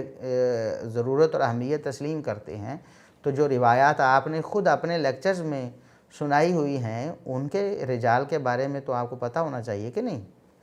تو ہم کچھ روایات جو ہیں وہ آپ کے سامنے رکھیں گے جو آپ نے بیان کی ہوئی ہیں، تفصیل تو ہم آگے جا کے کرنے والے ہیں، یہاں ہم آپ کو صرف اتنا اختصاراً بتا دیتے ہیں کہ ایک روایت ایسی آپ نے پیش کی اسی اپنے دوسرے لیکچر میں جس کو ہم ابھی ڈسکس کر رہے ہیں، اس میں آپ نے ایک ایسی روایت پیش کی جس کے بارے میں راوی کے بارے میں ائمہ نے کہا کہ یہ فلاں شخص سے بیان کرے تو جھوٹی روایتیں ہوتی ہیں، من گھڑت ہوتی ہیں روایتیں اس کی، یعنی جب یہ فلاں سے روایت کرتا ہے تو اس کی بیان کردہ روایت جھوٹی اور من گھڑت ہوگی، اور ساحل ادیم صاحب نے اس راوی کی اسی استاد سے اور اسی شیخ سے روایت جو ہے وہ نقل کر دی جھوٹی اور من گھڑت۔ آگے تفصیل آ رہی۔ دوسری روایت انہوں نے پیش کی، ایک راوی کے بارے میں محدثین نے بتایا کہ یہ منکر الحدیث راوی ہے، اس کے حافظے کی خرابی اتنی بڑھ گئی تھی کہ یہ سندیں ہی تبدیل کر دیتا، راوی کوئی اور اٹھا کے کہیں اور لگا دیتا تھا، تو الٹ پلٹ کر دیتا تھا سب کچھ، اور اس کی بیان کردہ روایات کو دلیل بنانا جائز نہیں ہے۔ یہ امام ابن حبان، آگے تفصیل آ رہی ہے ہم بتائیں گے انشاءاللہ ثبوت کے ساتھ۔ جو اس نے اپنے والد سے روایتیں بیان کی ہیں ان میں بہت ساری منکر روایتیں ہیں، اور ساحل ادیم صاحب نے اسی راوی کی اپنے والد سے روایت جو ہے اپنے حق میں دلیل بنا کر پیش کر دی۔ تو بھائی اسماء الرجال کا اگر آپ کے پاس علم ہوتا تو آپ اتنا بڑا بلنڈر تو نہ کرتے نا۔ مزید آپ کو کیا کہیں، ہم چھوڑ دیتے ہیں، آگے انشاءاللہ تفصیل کے ساتھ ہم بات کرتے رہیں گے۔ اب ہم بتاتے ہیں جناب ساحل ادیم صاحب کے جو پسندیدہ علماء ہیں وہ کون سے ہیں، اور ہم پھر بعد میں یہ بھی ان سے پوچھیں گے کہ کیا یہ آپ کے جو پسندیدہ علماء ہیں، جو آپ کے آئیڈیلز ہیں، جن کی بکس آپ ڈسٹریبیوٹ تقسیم کرتے ہیں، لوگوں کو پہنچاتے ہیں، کیا انہوں میں یہ آپ کو ٹائم ٹریول کی تعلیم دیتے رہے، یا انہوں نے ٹائم ٹریولنگ کے بارے میں کوئی کتابیں لکھیں یا لوگوں کو بتایا کہ یہ قرآن سے ثابت ہو رہا ہے، حدیث سے ثابت ہو رہا ہے، دیکھو کتنی واضح آیتیں ہیں، کتنی حدیثیں ہیں، جاہلو تمہارا دماغ کافر ہوا ہے، کیا انہوں نے ایسا کہا؟ اچھا، پہلے ہم آپ کے پسندیدہ مولویوں اور علماء کا ذکر کرتے ہیں جو آپ نے خود کیا ہوا ہے، ہم نہیں، آپ نے اپنے الفاظ میں کیا ہوا ہے، وہ ذرا آپ سنیں۔ پہلے تو آپ نے یہ کلیم کیا کہ آپ علماء کی عزت کرتے ہیں، جو صحیح علماء ہیں آپ کی نظر میں، جو آپ کی فلسفی کو مانتے ہیں یا آپ کے نظریات تھیوریز جو ہیں ان کو قبول کرتے ہیں. آپ نے کہا میں علماء کرام کی جس لیول پہ تکریم کرتا ہوں، وہ چاہے بریلوی ہوں، دیوبندی ہوں، شیعہ ہوں، سنی ہوں، آئی ڈونٹ کیئر اس کا مسلک کیا ہے، اور جب اس کی ایکسپلینیشن جو ہے وہ سائنٹیفک طریقے سے صحیح ہوگی تو میں اس کو مثلا اس کی عزت کروں گا، اس کی تکریم کروں گا. اور میں علماء اکرام کی ان ناموں کی جس لیول پہ تکریم کرتا ہوں، چاہے وہ بریلوی ہوں، چاہے وہ دیوبندی ہوں، چاہے وہ شیعہ ہوں، چاہے وہ سنی ہوں، آئی ڈونٹ کیئر کہ اس کا مسلک کیا، اگر وہ explanation through those scientific instruments of literature صحیح دے رہا ہے اور فلسفی کو اس متن کے اندر رکھ رہا ہے کہ جس متن کے اندر قرآن پاک اور حدیث کا لٹریچر کانٹراڈکٹ نہیں ہوتا، تو پھر ٹھیک ہے. پھر آپ نے ان کے نام بھی بتائے. چلو ہم آپ کی زبانی سنتے ہیں کہ کن علماء کو آپ آئیڈیل سمجھتے ہیں یا جن کی آپ عزت کرتے ہیں، وہ کون سے علماء ہیں؟ آپ کی زبانی سننا چاہیے نا، ناظرین بھی چاہتے ہیں کہ آپ کی زبانی سنیں. چلیں آپ بتائیں ذرا. میں نے کہا نا مودودی صاحب کی کتاب پڑھیں گے، یا میں مفتی صوفی مولوی اسحاق صاحب کو میں کہتا ہوں نا، میرا یہ دعویٰ ہے to all of those people who are avid listeners of intellectual Islam کہ جو مولوی اسحاق صاحب کی کوئی بھی ویڈیو کے 10 منٹ سن لیتا نا، وہ مرعوب ہو جاتا ہے، وہ کنونس ہو جاتا ہے. he is that logical, he is that eloquent. ٹھیک ہے، مولوی اسحاق صاحب کی بات کر رہا ہوں، specially his work against the Qadiani فلسفی، جو ان کے جو ان کی پکڑ ہے. خیر بہرحال وہ تو ایک شعبہ ہے، ان کی اور بھی بڑی شعبوں پہ پکڑ بہت زبردست ہے. جی ناظرین، آپ نے سنا، انہوں نے کہا کہ مفتی اسحاق صاحب یعنی اسحاق جھالوی صاحب کی بات کر رہے ہیں. وہ کہتے ہیں میرا دعویٰ ہے کہ جو ان کی 10 منٹ کی ویڈیو سن لیتا ہے مرعوب ہو جاتا ہے، کنونس ہو جاتا ہے. ہم نے تو پتہ نہیں کتنے گھنٹوں کی سنی ہے، جھوٹ کے پلندے، صحابہ دشمنی، ختم نبوت پہ ڈاکے، یہ سارا کچھ مطلب ہم آگے ڈسکس کرتے ہیں. کہتے ہیں کہ مولوی اسحاق صاحب کی بات کر رہا ہوں، اسپیشلی ہی ورکڈ اگینسٹ قادیانیز، یعنی انہوں نے قادیانیوں کے خلاف بڑا کام کیا ہے، اور یہ ایک شعبہ ہے، کئی جگہوں پر ان کی بڑی پکڑ ہے، وغیرہ وغیرہ وغیرہ. تو یہ ساری باتیں، اور پھر آگے انہوں نے ان کی تعریف میں زمین و آسمان کے قلابے ملائے ہیں.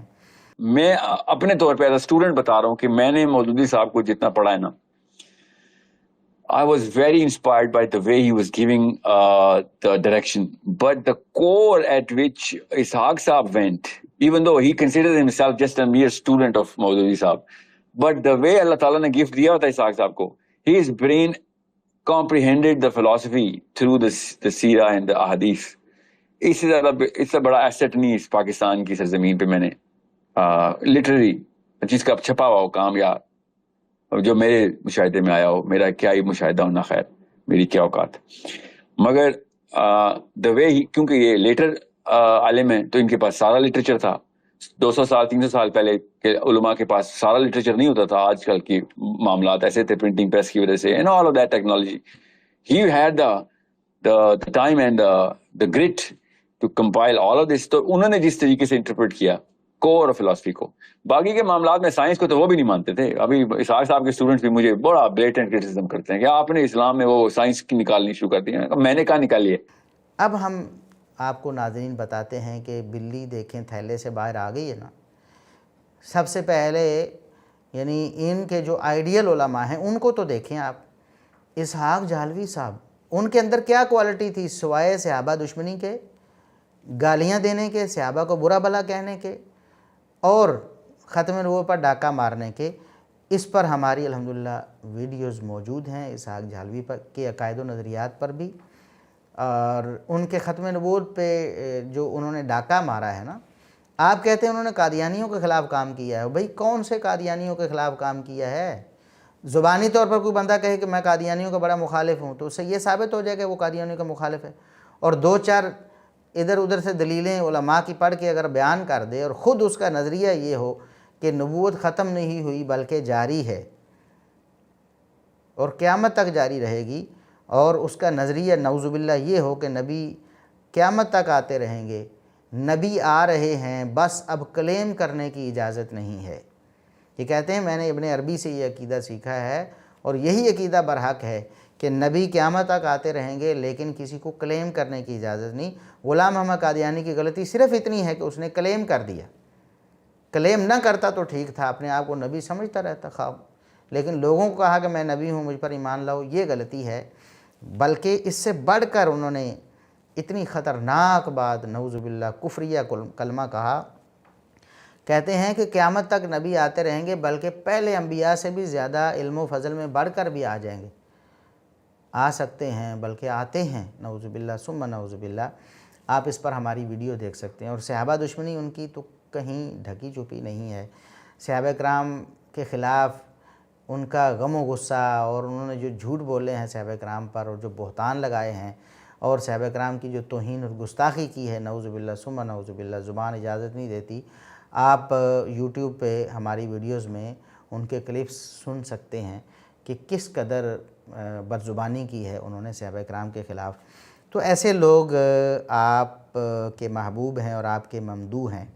باقی جہاں تک مودودی صاحب کا تعلق ہے تو انہوں نے بھی خلافت و ملوکیت میں جتنے جھوٹ لکھے ہیں،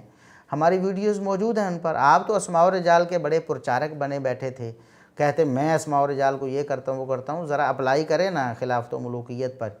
آپ اپنے اسماء و رجال کے علم کو، پھر پتہ چلے کہ سوائے جھوٹ بہتان کے اس میں کچھ ہے جو صحابہ کرام کے خلاف انہوں نے جمع کیا ہے۔ یعنی ساری جھوٹی روایتیں آپ تو مانتے ہیں نا، اسماء و رجال کے بغیر گزارا نہیں ہے، ورنہ ہر بندے کی بات ماننی پڑے گی، جو بھی جھوٹ بولے اس کو ہم سچ مانیں، الا یہ کہ ہمارے پاس اسماء و رجال کا علم ہو۔ یہ تو خود آپ نے کہا نا، تو چلیں اسماء و رجال کی جو چھری چلائیں نا ذرا خلافت و ملوکیت پہ، تو باقی پھر مجھے بتائیں کہ کیا بچتا ہے۔ پھر آپ نے اپنے علماء کی فہرست میں تھوڑا اور اضافہ کرتے ہوئے کچھ اور لوگوں کے نام لیے۔ آپ نے مودودی صاحب کا نام لیا، آپ نے سید قطب کا نام لیا، آپ نے ڈاکٹر اسرار صاحب کا نام لیا، آپ نے اشرف علی تھانوی صاحب کا نام لیا، اور آپ نے اعلیٰ حضرت کا نام لیا۔ آپ نے کیا کہا ذرا ناظرین بھی آپ کی زبانی سنیں گے۔ مجھے مولویوں سے نہیں مسئلہ، میں مودودی صاحب مولوی ہیں، ان کی ترویج کے لیے مشن بنایا ہوا ہے۔ سید قطب مولوی ہے، خیر وہ تو مولوی نہیں ہے آپ کی کتابوں میں کیونکہ داڑھی نہیں تھی اس کی۔ ڈاکٹر اسرار مولوی ہے نا، اس سے زیادہ کیا مولوی کوئی ہوگا۔ اور کیا بتاؤں آپ کو، میں نے تو اشرف علی تھانوی صاحب کی کتابیں لوگوں میں بانٹ رہا ہوں، اعلیٰ حضرت کی کتابیں لوگوں میں بانٹ رہا ہوں۔ جی، آپ نے پسندیدہ علماء کے نام سنے۔ ایک تو ہمیں پتہ چلا کہ جناب ساحل ادیم صاحب کے پسندیدہ علماء کون سے ہیں، اور دوسرا یہ ہم ان سے یہ سوال کریں گے کہ کیا آپ کے جو پسندیدہ، جن کو آپ آئیڈیل سمجھتے ہیں، ہم تو ہوئے نا کافر دماغ والے آپ کے بقول، ہم تو ہوئے جاہل، ہم تو ہوئے جو سمجھتے ہی نہیں، جو جدید دور کے تقاضوں کو نہیں سمجھتے، بلکہ آپ کے بقول قرآن حدیث کو ہی نہیں سمجھتے۔ تو جو آپ کے آئیڈیل علماء ہیں وہ تو پھر آپ کے نظریات کے حامی ہوں گے، یا پھر جو ان کے نظریات ہیں وہی آپ کے نظریات ہوں گے۔ تو جناب یہ بات بھی غلط ثابت ہو گئی۔ اب ہم یہ پوچھتے ہیں کہ کیا یہ جو علماء جن کے نام آپ نے لیے ہیں، کیا یہ ٹائم ٹریول تھیوری کو سپورٹ کرتے تھے؟ قرآن حدیث سے کبھی لوگوں کو بتاتے تھے کہ یہ ٹائم ٹریول وغیرہ اور یہ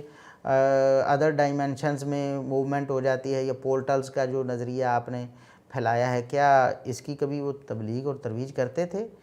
یا انہوں نے قرآن حدیث سے یہ سمجھا تھا جو آیتیں آپ پڑھ رہے ہیں ہمیں سنا رہے ہیں، یہ حدیثیں سنانے کی کوشش کر رہے ہیں اور اس سے کشید کرنے کی، تراشنے کی کوشش کر رہے ہیں اپنے نظریات؟ کیا یہ علماء اشرف علی تھانوی صاحب، یا احمد رضا خان بریلوی صاحب، یا اسحاق جھالوی صاحب، یا مودودی صاحب، یا سید قطب صاحب، کیا وہ بھی انہی نظریات کے حامل تھے؟ اگر نہیں تو وہ آپ کے پسندیدہ علماء کیسے بن گئے، اور ہم آپ کے لیے ناپسندیدہ کیوں، ہم کافر دماغ والے کیسے ہو گئے؟ اب میں یہاں بتاتا ہوں کہ اسحاق جھالوی صاحب کے بارے میں خود یہ ساحل ادیم صاحب بتا چکے ہیں کہ وہ سائنس کو کوئی نہیں مانتے تھے۔ یہ خود اسی لیکچر میں انہوں نے کہا کہ مفتی اسحاق صاحب جو ہے نا وہ سائنس کو نہیں مانتے تھے، بلکہ ان کے جو اسٹوڈنٹس ہیں وہ آج بھی مجھ سے بڑا جھگڑا کرتے ہیں کہ یہ آپ کیا سائنس داخل کر رہے ہیں قرآن حدیث میں اپنی طرف سے۔ باقی کے معاملات میں سائنس کو تو وہ بھی نہیں مانتے تھے۔ ابھی اسحاق صاحب کے اسٹوڈنٹس بھی مجھے بڑا بلیٹنٹ کرٹیسزم کرتے ہیں کہ آپ نے اسلام میں وہ سائنس کی نکالنی شروع کر دی ہیں۔ تو وہ خود مان رہے ہیں کہ اسحاق جھالوی صاحب سائنس کو نہیں مانتے تھے۔ تو جو لوگ پھر آپ کو پسند کیوں ہیں وہ؟ یعنی آپ کی ان ساری تھیوریز کو نہیں مانتے پھر بھی آپ کو پسند ہے، کیوں؟ صحابہ دشمنی کی وجہ سے۔ صحابہ دشمنی کریں، ختم نبوت پہ ڈاکے ماریں تو آپ کے محبوب ہیں، اور ہم کتاب و سنت کے مطابق عقیدہ رکھیں، اور آپ سے یہ گزارش کریں کہ اللہ کے لیے کتاب و سنت میں، قرآن حدیث میں اپنی طرف سے اپنی تھیوریز داخل نہ کریں، یہ قرآن و سنت سے ثابت نہیں ہے۔ اگر ہوتی تو صحابہ، تابعین، تبع تابعین اور ائمہ دین ان تھیوریز کے بارے میں ہمیں بتاتے۔ اگر ہم یہ کہتے ہیں تو ہم آپ کے لیے کافر دماغ والے ہیں، اور یہ لوگ آپ کی تھیوریز کو نہیں بھی مانتے تو آپ پھر بھی کہتے ہیں میں ان کو پروموٹ کرتا ہوں، میں ان کی کتابیں پڑھتا ہوں۔ تو اشتراک کہاں ہے آپ کا اور ان کا؟ وہ تو پھر ہمیں تو یہی نظر آ رہا ہے، صحابہ کرام کی گستاخی اور توہین اور اس طرح کی باتیں جو ہیں انہیں پر۔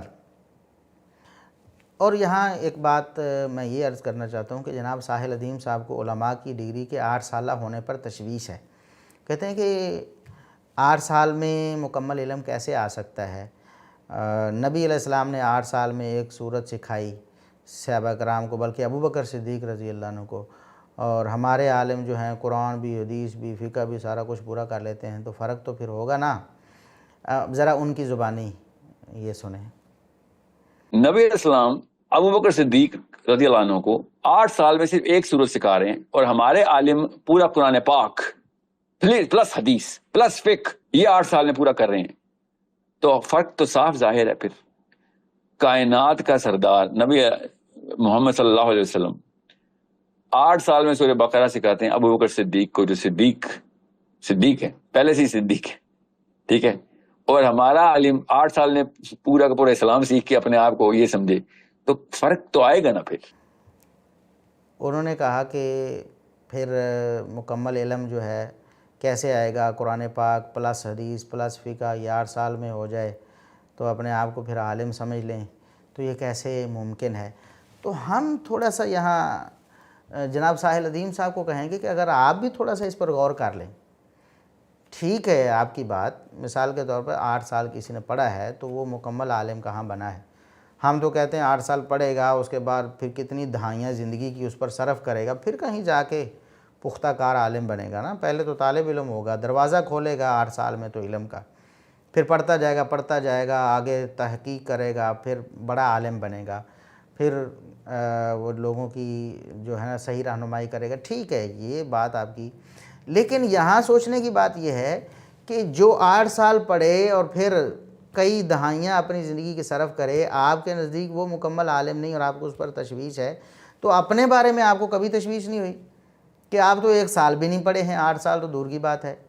عربی زبان سے آپ کی کوئی معرفت نہیں ہے،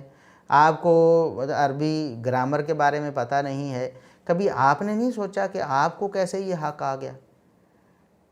8 سال علم حاصل کرنے والے کے پاس تو یہ حق نہیں ہے کہ وہ مکمل عالم نہیں ہے، وہ بات کیوں کرے؟ تو آپ جو قرآن کریم کی تفسیر کے درپے ہو گئے ہیں اور اپنی طرف سے تفسیر شروع کر دی ہے، اور ایسی تفسیر جو صحابہ، تابعین، تبع تابعین، ائمہ دین میں سے کسی نے نہیں کی، کسی نے نہیں کہا قرآن کی اس آیت سے یہ ثابت ہو رہا ہے یا حدیث سے یہ ثابت ہو رہا ہے، تو آپ کیسے، آپ کو نہیں کبھی یہ خیال آیا کہ مجھے بھی یہ علم حاصل کرنا چاہیے، مجھے 8 کی بجائے 80 سال لگانے چاہیے، تب میں مکمل عالم بنوں گا اور تب میں بات کروں گا؟ آپ اپنے بارے میں کیوں نہیں سوچتے، دوسروں کے بارے میں آپ سوچتے ہیں؟ حالانکہ یہ آپ کی سوچ کہ 8 سال میں مکمل عالم ہونے کا دعویٰ کرتے ہیں، نہیں، ہمارے ہاں 8 سال بعد کہا جاتا ہے کہ اب علم کا دروازہ کھلا ہے۔ تو مثال کے طور پر میں اپنے آپ کو ابھی طالب علم ہی شمار کرتا ہوں، میں اپنے آپ کو عالم کبھی کلیم نہیں کرتا، طالب علم ہی شمار کرتا ہوں، حالانکہ مجھے یہ علوم پڑھے ہوئے جو درس نظامی کا دورانیہ ہوتا ہے تقریباً اس کو 15 سال ہو گئے ہیں، تو 15 سال ہونے کے باوجود بھی میں یعنی 6 سال وہ، 8 سال وہ اور 15 سال یہ، کوئی یہ یعنی 20 سال سے اوپر کا عرصہ ہو گیا، اس کے باوجود میں اپنے آپ کو عالم نہیں بلکہ طالب علم ہی سمجھتا ہوں۔ لیکن آپ اپنے آپ کو کیسے مطلب قرآن کی تفسیر کا اہل بنا رہے ہیں جبکہ آپ نے کچھ بھی نہیں کیا ہے؟ اس پر آپ ذرا ضرور سوچئے گا۔ اور پھر آپ نے انگلش کے حوالے سے یہ کہا کہ میں انگلش میں ٹائم ٹریولنگ وغیرہ پہ میں نے لیکچر دیے ہیں، سورہ کہف کی تفسیر کی ہے،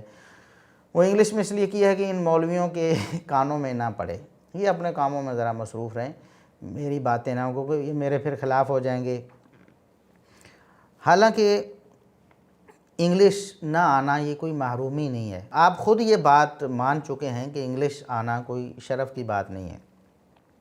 لیکن ہم آپ کو بتاتے ہیں کہ عربی زبان نہ آنا یہ بہت بڑی محرومی ہے۔ انگلش نہ آنا یہ کوئی محرومی نہیں، اور انگلش آنا کوئی شرف نہیں،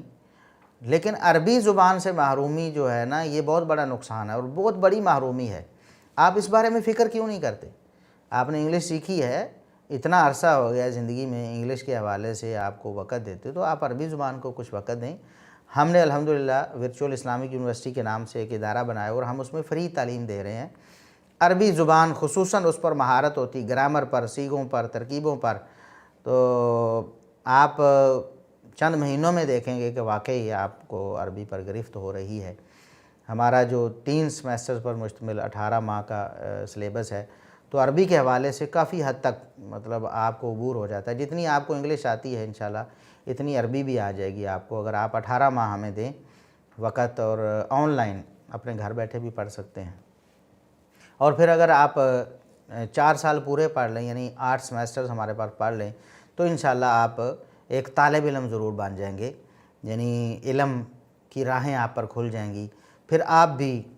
تفسیر پڑھ سکتے ہیں، حدیث پڑھ سکتے ہیں، عربی کو بغیر کسی سے پوچھے سمجھ سکتے ہیں، عبارت پڑھ سکتے ہیں۔ تو آپ کیوں نہیں توجہ دیتے عربی پر؟ آپ کو پتہ ہے، آپ مانتے بھی ہیں کہ یہ محرومی ہے،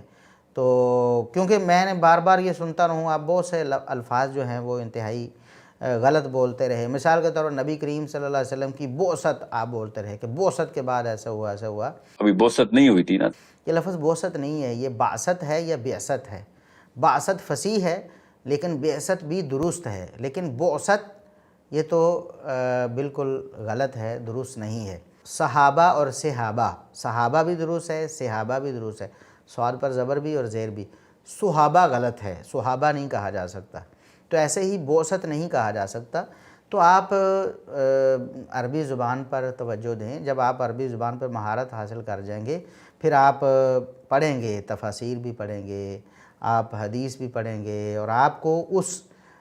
ذخیرے تک ڈائریکٹ رسائی حاصل ہو جائے گی۔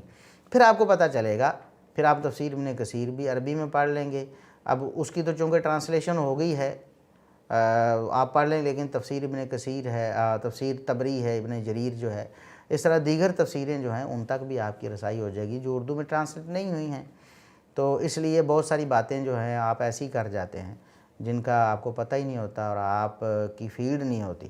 تو آپ عربی زبان پر توجہ دیں، یہ ہماری گزارش ہے۔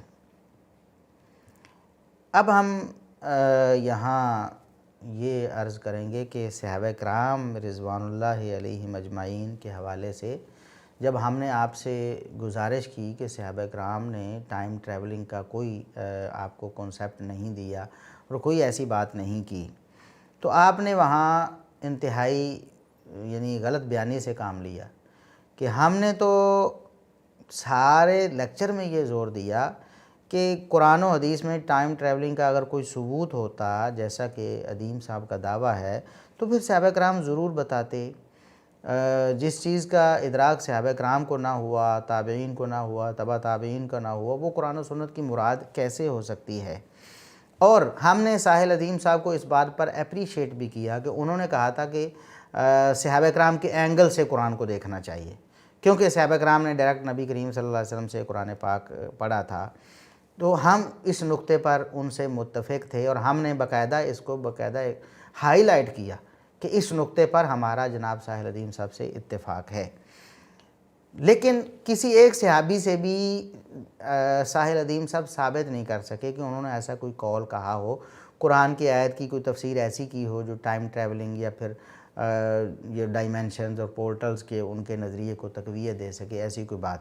ایک قول انہوں نے سیدنا علی رضی اللہ عنہ کے حوالے سے کوٹ کیا تھا، جو کہ ہم بتا چکے ہیں کہ وہ شرکیہ اور کفریہ اور انتہائی جھوٹا اور جعلی ہے، خود ساختہ ہے۔ اب جب ساحل ادیم سے مکمل طور پر پھنس چکے تھے اور اس بات کا ان کے پاس کوئی جواب نہیں تھا کہ صحابہ کرام سے ثابت نہیں کر سکتے تھے، تو انہوں نے غلط بیانی کرتے ہوئے ہماری بات کو بالکل الٹ دیا۔ ہم نے تو کہا تھا کہ صحابہ کرام، سلف صالحین، علماء امت جو ہیں، کلاسیکل ایرا جسے آپ کہتے ہیں، اس میں انہوں نے آیات و احادیث جو ہیں وہ ساری پڑھی بھی، لیکن ان سے وہ نہیں سمجھا جو ساحل ادیم صاحب سمجھتے ہیں۔ تو ساحل ادیم صاحب نے ہماری بات کو الٹ کر پیش کیا، کہتے ہیں کہ انہوں نے میرے اوپر یہ اعتراض کیا ہے کہ ساحل ادیم صاحب نے کوئی نئی احادیث سن لی ہیں جو ہمارے علماء کرام نے نہیں سنی۔ تو میں نے نعوذ باللہ کوئی نئی کتاب تھوڑی چھپی ہے، قادیانیوں کے نئے نبی آئے ہیں، ہمارا کوئی نیا نبی نہیں آیا، 1400 سال پہلے سے جو حدیث ہیں وہی ہیں، کیا آپ نے حدیث کی کتابیں نہیں پڑھی ہوئیں؟ وہ ہم سے پوچھ رہے ہیں۔ پھر انہوں نے دوسرا اعتراض کیا کہ وہ ساحل ادیم صاحب نے کوئی نئی احادیث سن لی ہیں جو ہمارے علماء کرام نے نہیں سنی۔ تو میں نے کوئی نعوذ باللہ کوئی اب مطلب کوئی نئی کتاب چھپی ہے؟ وہ قادیانیوں کے نبی آئے ہیں نئے، ہمارا کوئی نبی نیا نہیں آیا، ہمارا 1400 سال پرانے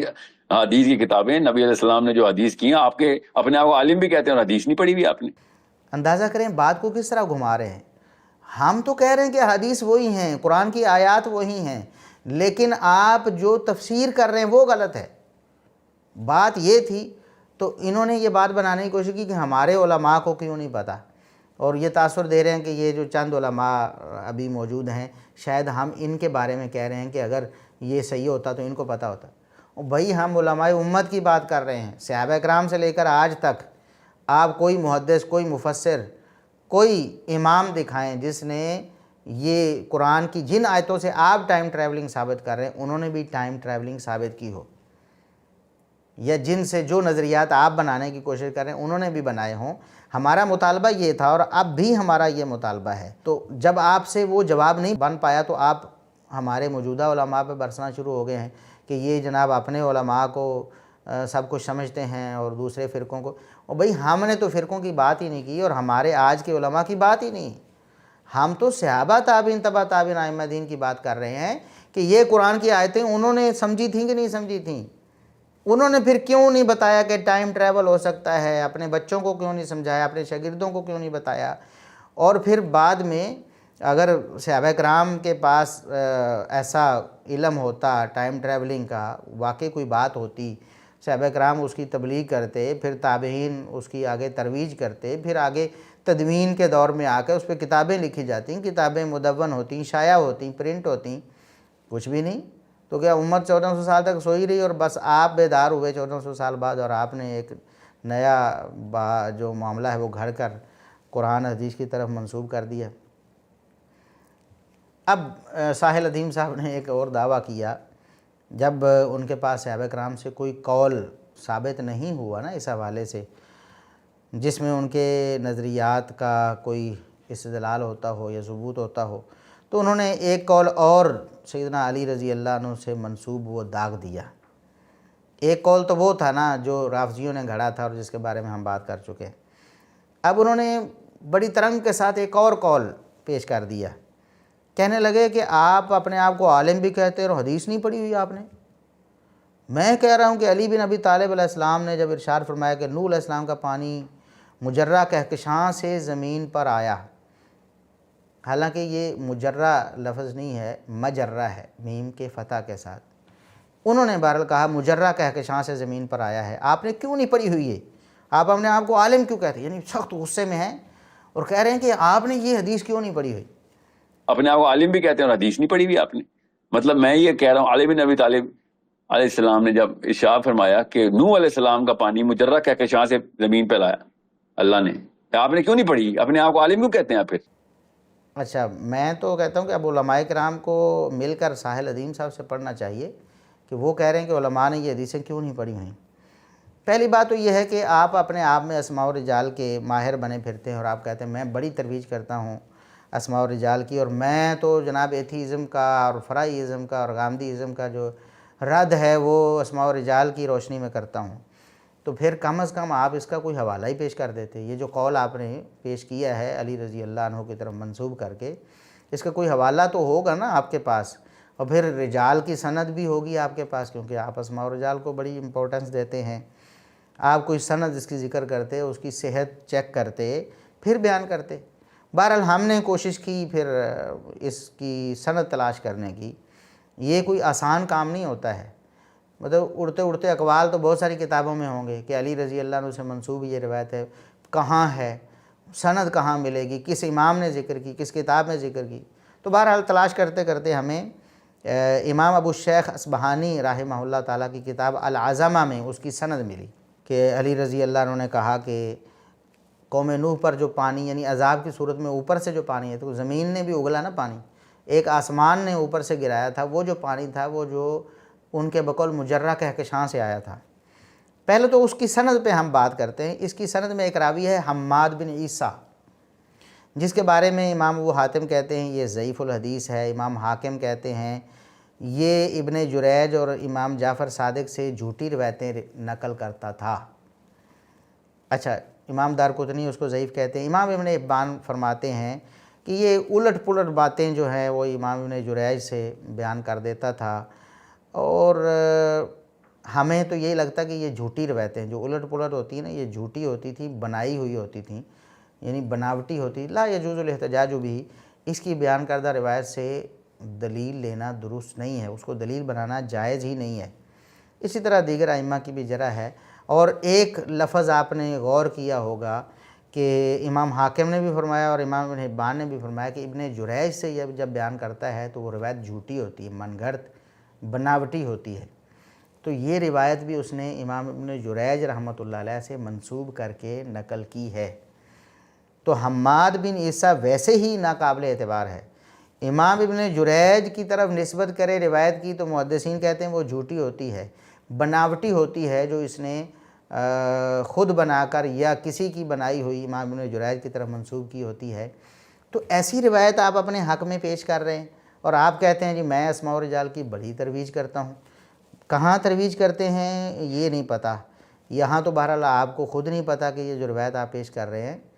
یہ جھوٹی اور من گھڑت اور جعلی روایت ہے۔ دوسری بات یہ ہے کہ اس میں کہکشاں کا کوئی ذکر تک نہیں۔ کیسے آپ نے کہکشاں صرف اپنے وہ جو ایک نظریہ ہے اس کو ثابت کرنے کے لیے، جو آپ کے ذہن میں ایک بات بیٹھ گئی اب اس کو کہکشاں بنا دیا آپ نے۔ یہ جو کہکشاں والا مرچ مسالہ ہے نا یہ ٹائم ٹریول تھیوری کو ثابت کرنے کے لیے آپ نے ڈال دیا ہے۔ اس روایت میں تو آسمان کے دروازے ہی کہا گیا ہے، یعنی مجرہ آسمان کے دروازوں کو، کیونکہ یہی روایت سیدنا علی رضی اللہ عنہ سے اسی کتاب میں دوسری جگہ آئی ہے اور اس میں یہ الفاظ ہیں کہ علی رضی اللہ عنہ سے مجرہ کے بارے میں پوچھا گیا کہ مجرہ کیا ہے، تو انہوں نے کہا ابواب السماء، یہ آسمان کے دروازے ہیں۔ تو کہکشاں کا یہاں کوئی ذکر نہیں ہے۔ اور یہ جو روایت ہے یہ بھی سخت ضعیف روایت ہے۔ اس میں ایک راوی ہلال بن علا ہے اور وہ اپنے والد العلا سے منکر روایتیں نقل کرتا ہے، یعنی یہ جو اپنا ہلال بن علا اپنے والد علا سے بیان کرے گا تو روایت منکر ہوگی، پکی بات ہے۔ تو ایسے راویوں کی روایتیں اور ان میں بھی کہکشاں کا ذکر تک نہیں، اور آپ اس کو ثبوت کے طور پر لے آئے ہیں اور ہمارے خلاف پیش کر رہے ہیں اور بڑے دعوے سے۔ اور مزے کی بات یہ ہے، میں آپ کو ایک اور بات بتاؤں کہ یہ جو قول انہوں نے سیدنا علی رضی اللہ عنہ سے منسوب کیا ہے اس کی دونوں سندیں آپ کے سامنے آ چکی ہیں کہ وہ جھوٹی اور من گھڑت روایتیں ہیں، یعنی بالکل پایا ثبوت کو نہیں پہنچتی۔ علی رضی اللہ عنہ سے ایسا کچھ بھی ثابت نہیں ہے۔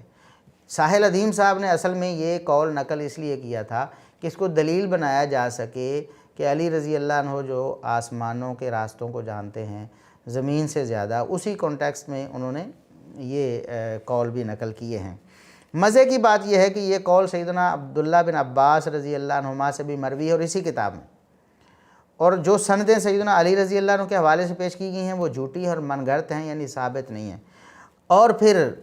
اوپر اس سے اور زیادہ مزے کی بات یہ ہے کہ علامہ جلال الدین سیوطی رحمۃ اللہ علیہ نے اسرار الکون نامی کتاب لکھی، یعنی کائنات کے راز، اس میں انہوں نے یہ روایتیں نقل کی سیدنا علی رضی اللہ عنہ سے بھی اور سیدنا عبداللہ بن عباس رضی اللہ عنہما سے بھی، اور انہوں نے سیدنا علی رضی اللہ عنہ کی روایت کو ذکر کر کے اس کو صحیح نہیں کہا کیونکہ وہ آپ کے سامنے ہے۔ لیکن آگے کیا کہتے ہیں، جب وہ علی رضی اللہ عنہ کی روایت ذکر کرتے ہیں تو کہتے ہیں اخرج ابو الشیخ من طرق عن علی بن ابی طالب، کئی سندوں سے علی رضی اللہ عنہ سے نقل کیا ہے ابو الشیخ نے۔ لیکن آگے کیا کہتے ہیں واخرج ابو الشیخ بسند صحیح عن ابن عباس، کہ عبداللہ بن عباس رضی اللہ عنہما سے بھی ابو شیخ رحمۃ اللہ علیہ نقل کیا، لیکن صحیح سند سے نقل کیا۔ اگر اس منکر اور من گھڑت قول کی بنا پر جو دو سندیں ذکر کی ہیں جھوٹی، ان کی بنا پر علی رضی اللہ عنہ کو آسمان کے راستوں کا ماہر مانا جائے تو پھر صحیح روایات کی روشنی میں عبداللہ بن عباس رضی اللہ عنہما کو کیوں نہیں مانتے؟ اعلان کریں نا آج کہ عبداللہ بن عباس رضی اللہ عنہما جو ہیں وہ آسمان کے راستوں کے زمین سے بھی زیادہ عالم ہیں، کیونکہ یہ روایتیں تو ان سے ثابت ہو گئیں، اور ان روایتوں میں بھی کیا ہے، مجرہ جو ہے ابواب السماء کو کہتے ہیں، یعنی آسمان کے دروازوں کو کہتے ہیں، اس میں بھی کسی کہکشاں کا کوئی ذکر نہیں ہے۔ اور اب آخر میں ہم یہ سوال کرتے ہیں کہ قرآن و حدیث کے جو دلائل آپ پیش کر رہے ہیں، اس ویڈیو میں بھی دوبارہ سے پھر انہوں نے وہی رٹی رٹائی باتیں 3-4، وہ فلاں دیکھیں جی فلاں ایسے ہے تو فلاں ایسے ہے، تو یہ ثابت کرنے کی کوشش کی ہے کہ میرا جو نظریہ ہے وہ تو قرآن سے ثابت ہے، وہ حدیثوں سے ثابت ہے، یہ مانتے ہی نہیں۔ بھئی ہم قرآن اور حدیث کو مانتے ہیں، پہلے بھی ہم نے یہ کہا اور آپ نے خود کہا کہ صحابہ کرام کے اینگل سے قرآن کو دیکھنا پڑے گا تب صحیح سمجھ آئے گا، تو ہم نے پہلے بھی کہا کہ صحابہ کرام نے ان آیات سے اور ان احادیث سے یہ نہیں سمجھا جو آپ نے سمجھا ہے، وہ اینگل صحابہ کرام کا ہے ہی نہیں جو آپ نے ابھی اپنا بنا لیا ہے، پھر بھی آپ نے پھر دوبارہ سے یہ باتیں شروع کر دیں، وہی راگ آپ نے الاپا اور کہا قرآن پاک میں جب آیتوں کی آیتیں آ رہی ہیں کہ آسمان کے دروازے کھل جائیں گے جنتیوں کے لیے، قرآن پاک میں جب آیتوں کی آیتیں آ رہی ہیں کہ آسمان کے دروازے کھل جائیں گے جنتیوں کے لیے، بھئی آسمان کے دروازے جنتیوں کے لیے کھلیں گے، اس سے کیا ہوتا ہے؟ اس سے ٹائم ٹریول ثابت ہو گیا، کیا ثابت ہوا اس سے؟ پھر کہتے ہیں کہ میں نے ایک ایک آیت کو سورہ کہف کی تمام احادیث کے ریفرنس تصویر بنا بنا کے پیش کروائے ہیں کہ کہیں یہ نہ لگے کہ یہ میری طرف سے کوئی اوپینین آ رہی۔ ایک ایک آیت کو سورہ کہف کی تمام احادیث کے ریفرنس تصویر بنا بنا کے پیسٹ کروائے ہیں کہ کہیں یہ نہ لگے کہ میری طرف سے کوئی اوپینین آ رہی۔ بھئی جب احادیث کو آپ نے کوٹ کیا ہے، وہ احادیث تو پہلے ہی محدثین کو معلوم ہے، علماء ان کو پہلے ہی بیان کرتے ہیں، آپ نے کہاں سے لی ہیں وہ؟ آپ کو تو عربی کا بھی علم نہیں، علماء نے ہی آپ کو بتایا نا، ترجمہ کیا ہے تب آپ کو پتہ چلا، انگلش میں ٹرانسلیشن ہوئی ہے، اردو میں تو علماء نے کی ہے نا،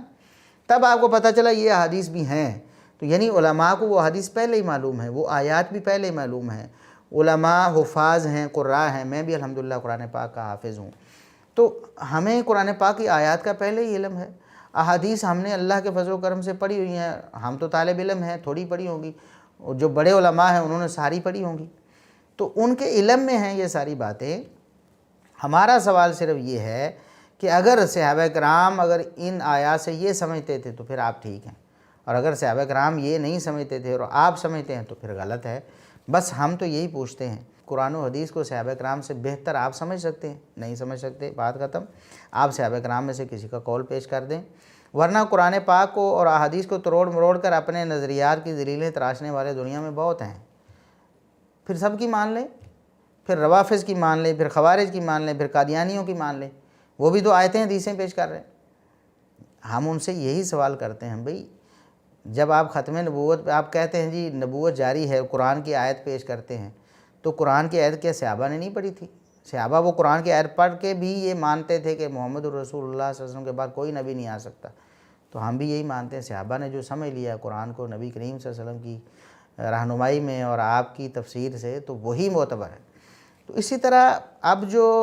اگر آپ اس طرح کی باتیں، کل کو کوئی اور بات، پرسوں کوئی اور بات کرے گا اور قرآن کی آیت کو ہی وہ اپنی دلیل بنانے کی کوشش کرے گا تو کیسے بنے گی؟ سوال تو یہ ہے کہ صحابہ کرام کو کیوں سمجھ نہیں آئی، پھر انہوں نے کیوں نہیں کہا کہ ٹائم ٹریول ہوتا ہے؟ کوئی لفظ عربی میں بھی ایسا بنا ہوا ہوگا پھر تو،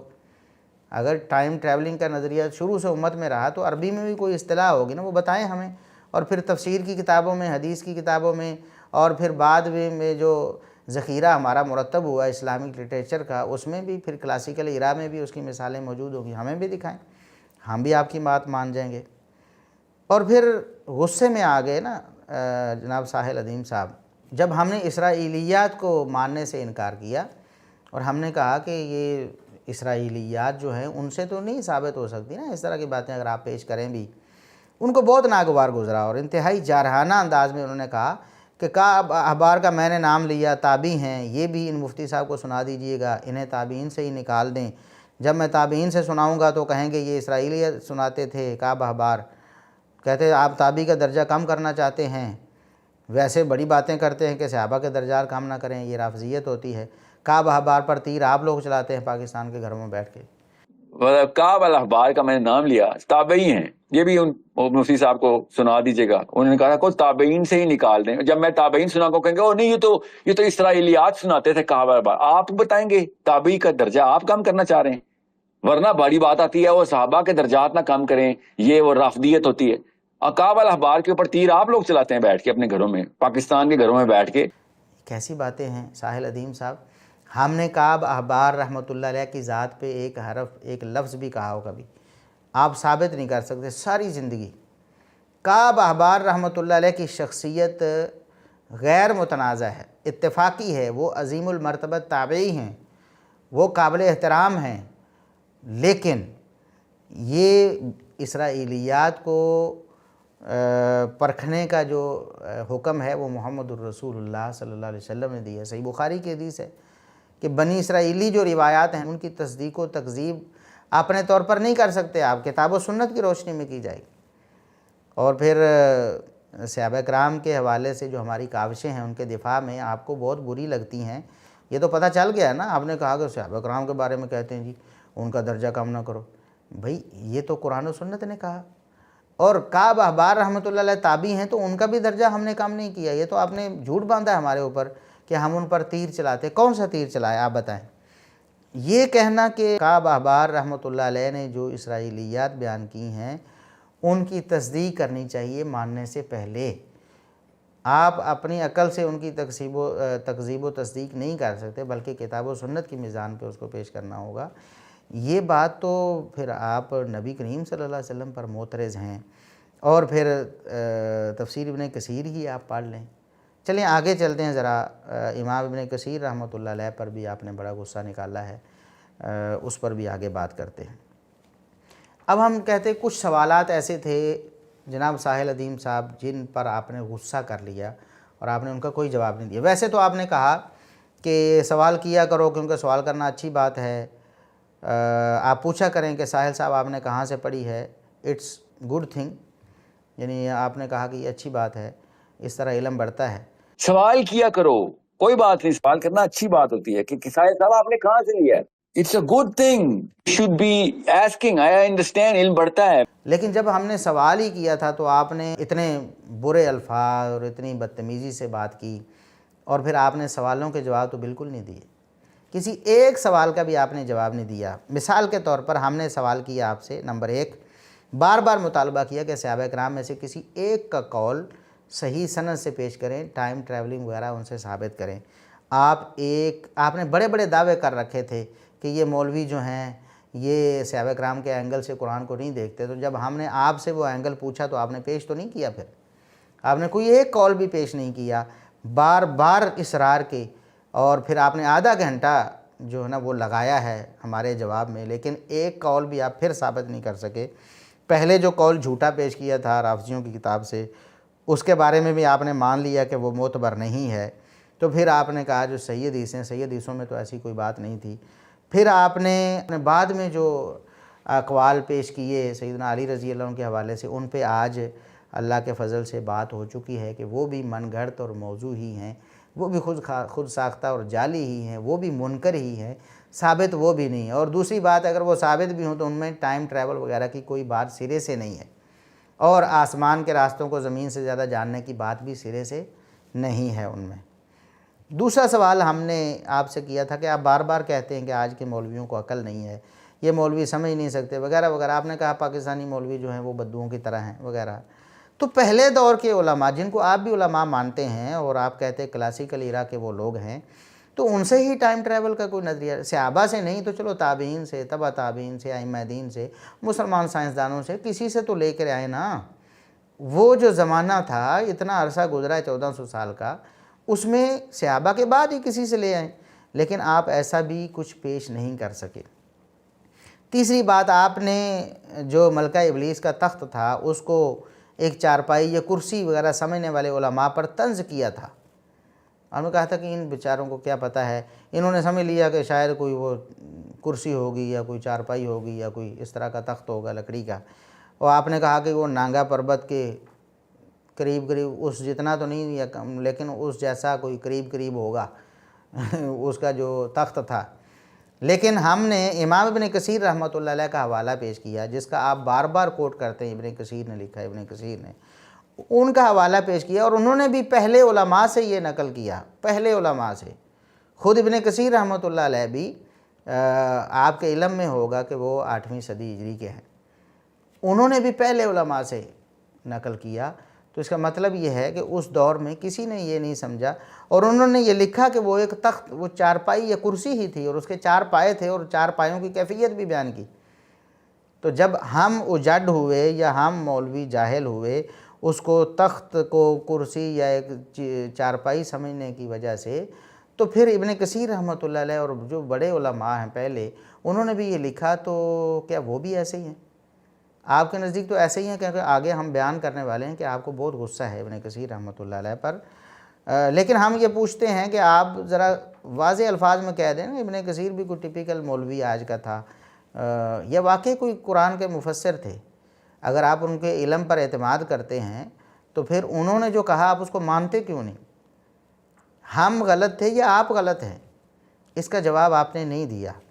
اسی طرح ہم نے یہ سوال کیا کہ اگر معراج کو ٹائم ٹریول کا واقعہ مان لیا جائے تو آپ کے بقول ٹائم ٹریول انبیاء کے علاوہ بھی لوگ کرتے، آپ کے نزدیک تو ابلیس نے بھی ٹائم ٹریول کر لیا تھا، آپ کے نزدیک تو اور لوگ بھی کر سکتے، اور آنے والے دور میں تو بہت لوگ کریں گے، آپ جس طرح کے نظریات ہیں آپ کے۔ تو اگر باقی لوگ بھی ٹائم ٹریول کر لیتے ہیں تو معراج معجزہ کیسے رہ جائے گا؟ معراج تو معجزہ ہے نا۔ اگر یہ ٹائم ٹریولنگ ہے تو ٹائم ٹریولنگ عام لوگ بھی کر سکتے ہیں، تو معجزہ کیسے رہ جائے گا؟ معجزہ تو وہ ہوتا ہے انبیاء کے ساتھ خاص ہوتا ہے، غیر نبی کے ساتھ وہ رونما نہیں ہو سکتا، اس کو معجزہ کہتے ہیں۔ یہ چوتھا سوال تھا۔ 5واں سوال یہ تھا کہ آپ اس ویڈیو میں بھی کلاسیکل ایرا کا ذکر کر رہے تھے، اور آپ نے کہا امام ابن کثیر رحمۃ اللہ علیہ کلاسیکل ایرا سے تعلق رکھتے ہیں، اور پھر آپ نے یہ بھی کہا تھا پچھلی ویڈیو میں کہ تبع تابعین کے دور میں فزکس جو ہے نا اس کی بنیاد پڑ گئی تھی، اور اس پر ریسرچ یا جو بھی مطلب پیش ہونا شروع ہو گیا تھا، اور اس دور پر آپ نازاں بھی ہیں کہ وہ بڑا اچھا دور تھا۔ تو اس دور میں کسی مسلمان سائنسدان نے ہی ایسا کوئی نظریہ ٹائم ٹریول وغیرہ کا، یا ڈائمینشنز میں یا پورٹلز میں جو آپ کے نظریات ہیں، ایسا کوئی نظریہ پیش کیا ہو، تو کوئی ریسرچ ایسی آئی ہو، کوئی کتاب ہو، کوئی تحریر، کوئی عبارت ہو ایسی، لیکن آپ نے اس پر کوئی بات نہیں کی، جواب دینا گوارا نہیں کیا۔ پھر آپ نے یہ تاثر دیا تھا کہ فرشتوں نے انسانوں کی پیدائش سے پہلے جو کہا کہ یہ زمین میں فساد کریں گے، یہ بھی ٹائم ٹریول اور ڈائمینشنز کا کوئی کھیل تھا آپ کے بقول۔ لیکن ہم نے قرآن کریم سے یہ ثابت کیا کہ اللہ تعالیٰ نے انہیں بتایا ہوا تھا پہلے ہی، کیونکہ انہوں نے کہا سبحانک لا علم لنا الا ما علمتنا، اے اللہ ہمارے پاس تو وہی تھا، ہم نے وہی کہا جو تو نے ہمیں سکھایا ہوا تھا۔ جب اللہ فرماتا ہے کہ ہم نے انہیں سکھایا ہوا تھا اس لیے انہیں پتہ تھا، آپ کہتے ہیں کہ وہ ٹائم ٹریول کر لیا تھا انہوں نے، یعنی پہلے ہی دیکھ لیا تھا آنے والے حالات کو، اس دور میں پہنچ گئے تھے۔ اب کس کی بات سچی؟ اللہ رب العزت کی سچی ہے یا آپ کی سچی ہے؟ نعوذ باللہ، اللہ رب العزت کی بات کیسے غلط ہو سکتی ہے؟ اس کا بھی آپ نے کوئی جواب نہیں دیا۔ ان ساری باتوں سے آپ نے اعراض کیا، اور آخر میں امام ابن کثیر رحمۃ اللہ علیہ کی جو توہین آپ نے کی ہے اس پہ بات کرتے ہیں۔ ذوالقرنین کے واقعہ کو آپ نے ٹائم ٹریول کی دلیل کے طور پر پیش کیا۔ ہم نے کلاسیکل ایرا کے علماء ان کے بقول آپ کے معنی کو غلط ثابت کیا۔ آپ نے کہا تھا کہ جو سببہ تھا نا، سببہ، اس سے مراد آسمان کے راستے، اور اس سے مراد ٹائم سپیس ڈائمینشنز وغیرہ آپ نے کہا۔ تو ہم نے صحابہ کرام سے لے کر باقی بعد کے لوگوں سے یہ ثابت کیا کہ اس سے وہ مراد زمینی راستے لیتے تھے، آسمان کے راستے یا ٹائم سپیس یا وہ اس طرح کی چیزیں نہیں مراد لیتے تھے۔ تو آپ نے اس پر بھی کچھ نہیں بولا، بلکہ ایک اور قول جو ہے وہ پیش کر دیا کہ ذوالقرنین جو ہیں وہ بادلوں پر ٹریول کرتے تھے، یعنی اپنے قول کو مضبوط کرنے۔ پہلے تو اس بات کا جواب نہیں دیا کہ سارے علماء کیوں اس کو زمین کے راستے کہتے رہے، اور آپ اس کو آسمان کے راستے یا اس کو ٹائم سپیس یا جو بھی کہتے آپ کیوں کہتے ہیں؟ اس کا جواب دینے کی بجائے آپ نے ایک اور قول پیش کر دیا کہ ذوالقرنین جو بادلوں پر ٹریول کرتے تھے۔ تو ابن کثیر نے لکھا ہے کہ علی بن ابی طالب نے کہا کہ ذوالقرنین بادلوں کے اوپر ٹریول کرتا تھا، تو آپ نے زمین کے راستے کیوں نکالے ہیں؟ تو ابن کثیر نے لکھا ہے کہ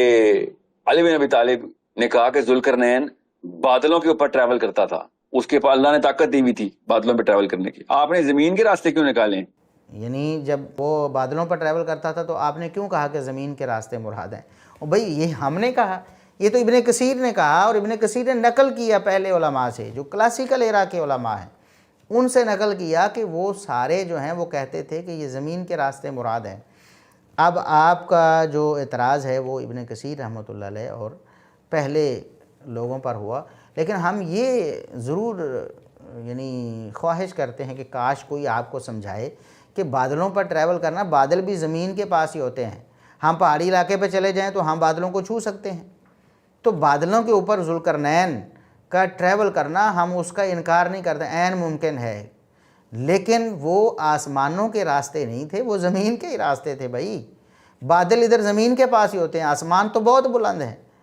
یہ تو چند کلومیٹر ہیں بادل جو ہیں، اور پہاڑی علاقے میں چلے جائیں تو وہاں بھی زمین ہی ہوتی ہے، تو وہاں وہ قریب ہوتے ہیں بالکل، جتنی سطح بلند ہوتی جائے تو بادل قریب آتے جاتے ہیں، تو یہ تو زمینی راستے تھے نا، آسمانوں بادلوں پر ٹریول کریں تب بھی زمین کے راستے ہیں مراد، تو آپ نے آسمان کے راستے کیوں بنا لیے؟ اور آپ نے یہ کیوں پوچھا کہ آپ نے زمین کے راستے کیوں نکالے؟ ہم نے نہیں نکالے، یہ ابن کثیر رحمۃ اللہ علیہ نے لکھا، اور پہلے مفسرین نے لکھا اور پہلوں سے نقل کیا، پہلے کبار علماء سے، اور ابن کثیر رحمۃ اللہ علیہ کو پر آپ کو غصہ اس لیے ہے کہ انہوں نے آپ کے سارے نظریے کا دھڑام تختہ کر دیا۔ کیوں؟ آپ نے وہ کعب احبار کی بات آئی تھی نا، آپ نے وہاں کہا کہ آپ تیر چلاتے ہیں پاکستان کے گھروں میں بیٹھ کے، کعب احبار رحمۃ اللہ علیہ، نعوذ باللہ ہم نے تو کوئی تیر نہیں چلایا۔ یہاں آپ نے وہ اپنی جو بات تھی نا اندر کی وہ کھل کر کہی، ہم نے کہا کہ وہ اسرائیلیات کوٹ کرتے تھے مگر تھے تو تابی نا، تو تابی نے جب کہا کہ ذوالقرنین نے اپنا گھوڑا جا کے ثریا ستارے پر باندھ دیا تھا تو کہا نہیں وہ ضعیف راوی تھے، ان کے بارے میں مشہور تھا، اسرائیلیات کوٹ کرتے تھے، وہ اور آگے سے وہ غصے ہو کر ہمیں پوچھتے ہیں کہ اسلام نہیں لائے تھے، وہ تابی ہیں۔ پاکستان کا فولوی یہ بتائے گا کہ وہ تابی ہیں، آپ بتائیں گے ایک تابی کو کہ اسرائیلیات کیا ہے اور اسلامیات کیا ہے؟ اسلام لانے کے بعد وہ کوٹ کریں تو آپ 2 نمبر ہیں، وہ 2 نمبر نہیں ہیں۔ چلیں وہ اسرائیلیات کوٹ کرتے تھے مگر تھے تو تابعی نا، تو تابعی نے جب کہا تھا کہ ذوالقرنین نے اپنا گھوڑا جا کے ثریا کے ستارے میں باندھ دیا جا کے، ہی travel to the star of Sirius, یہ تابعی کہہ رہا ہے رحم اللہ، نہیں وہ تو ضعیف راوی ہیں، ان کے بارے میں مشہور تھا، وہ اسرائیلیات کوٹ کرتے تھے، نہیں تو کیا اسلام نہیں لائے تھے؟ تابعی ہیں۔ تابعی کیا ہوتا ہے؟ جس نے صحابہ سے علم حاصل کیا ہو، ٹھیک ہے، وہ مسلمان ایمان کی حالت میں حضرت کعب الاحبار رحم اللہ جو تابعی ہیں، انہوں نے جب کہا کہ ذوالقرنین، آپ پاکستان کے مولوی مجھے فولوی بتائے گا کہ نہیں وہ تو بندہ تابعی، تو آپ ہٹا دیں ان کو، کہیں تو تابعی نہیں ہے، میں تابعی کو آپ اجازتیں دے رہے ہیں یا وہ نعوذ باللہ ممانعت کر رہے ہیں، نہیں آپ نے وہ کچھ کوٹ نہیں کرنی، آپ سے زیادہ علم ہے تابعی کو کہ اسرائیلیات کیا اور اسلامیات کیا ہے، پھر بھی اگر وہ کوٹ کریں بعد از اسلام تو آپ کے ان پیرامیٹرز کے اوپر آپ 2 نمبر ہیں، وہ نہیں 2 نمبر نعوذ باللہ۔ اور زید بن اسلم وہ بھی تابعی ہیں، پڑھ لیں آپ، میں نے کوٹ کیا ہے، زید بن اسلم نے آن ریکارڈ، یہ بھی تابعی ہیں، انہوں نے خود ہی لکھا ہوا ہے کہ یہ بھی آپ ابن کثیر پڑھ لیں، ٹھیک ہے، بدایہ و نہایہ پڑھیں، زید بن اسلم نے کیا کہا کہ صحابہ جب بھی سببہ کا مطلب لیتے تھے، زید بن اسلم رحم اللہ تابعی کہتے ہیں کہ جب بھی صحابہ نے سببہ کا مطلب لیا تو سببہ کا مطلب آسمان پہ جانے والے راستے لیے، کچھ حیا شرم کریں، ایٹ لیسٹ ہمبل ہو جایا کریں، عاجز ہو جایا کریں، اتنے بڑے کامنٹ، اتنی ایروگنٹ سٹیٹمنٹس نہ دیا کریں اسلام کا نام لے کے، پہلے بسم اللہ پڑھتے ہیں پھر نحمدہ و نصلی، اور بھئی تم کس مسجد میں بیٹھے ہو؟ ممبر رسول میں بیٹھ کے ایروگنس دکھاتے ہو۔ یعنی اگر کوئی اسرائیلیات کو رد کرتا ہے تو وہ 2 نمبر ہے اور وہ فولوی ہے۔ اچھا یہ باتیں کیوں؟ یہ سارا غصہ تو امام ابن کثیر پر نکال رہے ہیں، کیونکہ ابن کثیر تو انہوں نے بہت پڑھی ہوئی ہے، اور وہ تو ہمیں بتا رہے ہوتے ہیں کہ ابن کثیر میں یہ لکھا ہوا ہے، انہیں خود تو پتہ ہوگا نا۔ اب ابن کثیر رحمۃ اللہ علیہ پر یہ سارا غصہ نکال رہے ہیں کیونکہ ابن کثیر رحمۃ اللہ علیہ نے لکھا ہوا ہے ایک روایت کے تحت کہ فہذا موقوف علی کعب الاحبار وهو يحكي عن الكتب المتقدمات المشتملة على اخبار بنی اسرائیل وفيها الغص والسمین، کہ یہ بات ابن کعب احبار تک پہنچی ہے، یعنی کعب احبار نے آگے نبی کریم صلی اللہ علیہ وسلم سے یا صحابہ سے اس کو نقل نہیں کیا ہے، اور کعب احبار کے پاس کچھ اہل کتاب کی کتابیں تھیں کچھ پہلی کتابیں جو، اور ان میں پھر جھوٹ سچ سارا ملا ہوا تھا، تو اس لیے ان کی بات کو اس طرح ماننا درست نہیں ہے۔ جو بنی اسرائیلیہ سے تعلق رکھتی ہے اس کو ہم کتاب و سنت کے پیمانے پر پرکھیں گے، کیونکہ انہوں نے نہ تو کسی صحابی سے اس کو نقل کیا ہے، نہ اپنی طرف سے، بلکہ ان کتابوں سے نقل کر دیا ہے۔ اور یہ جو گھوڑا ثریا پر باندھنے والی روایت ہے نا، تو حافظ ابن کثیر نے ہی اس پر کلام کیا تھا، امام ابن کثیر نے ہی اس کو رگڑا دیا تھا اور اس قول کو غلط ثابت کیا تھا۔ اب یہ جھوٹ ہے کہ ابن کثیر رحمۃ اللہ علیہ نے یا ہم نے کعب احبار رحمۃ اللہ علیہ کو ضعیف کہہ دیا، نعوذ باللہ۔ نہ ابن کثیر رحمۃ اللہ علیہ نے ضعیف کہا، نہ ہم نے ضعیف کہا۔ ہاں، بنی اسرائیلی جو روایت انہوں نے پیش کی اس کو رد کیا ابن کثیر رحمۃ اللہ علیہ نے بھی اور ہم نے بھی۔ اب وہ کیا کہتے ہیں؟ ابن کثیر رحمۃ اللہ علیہ کہتے ہیں کہ کعب احبار نے جو قول نقل کیا ہے اور اپنے صحیفے سے وہ روایت نقل کر دی،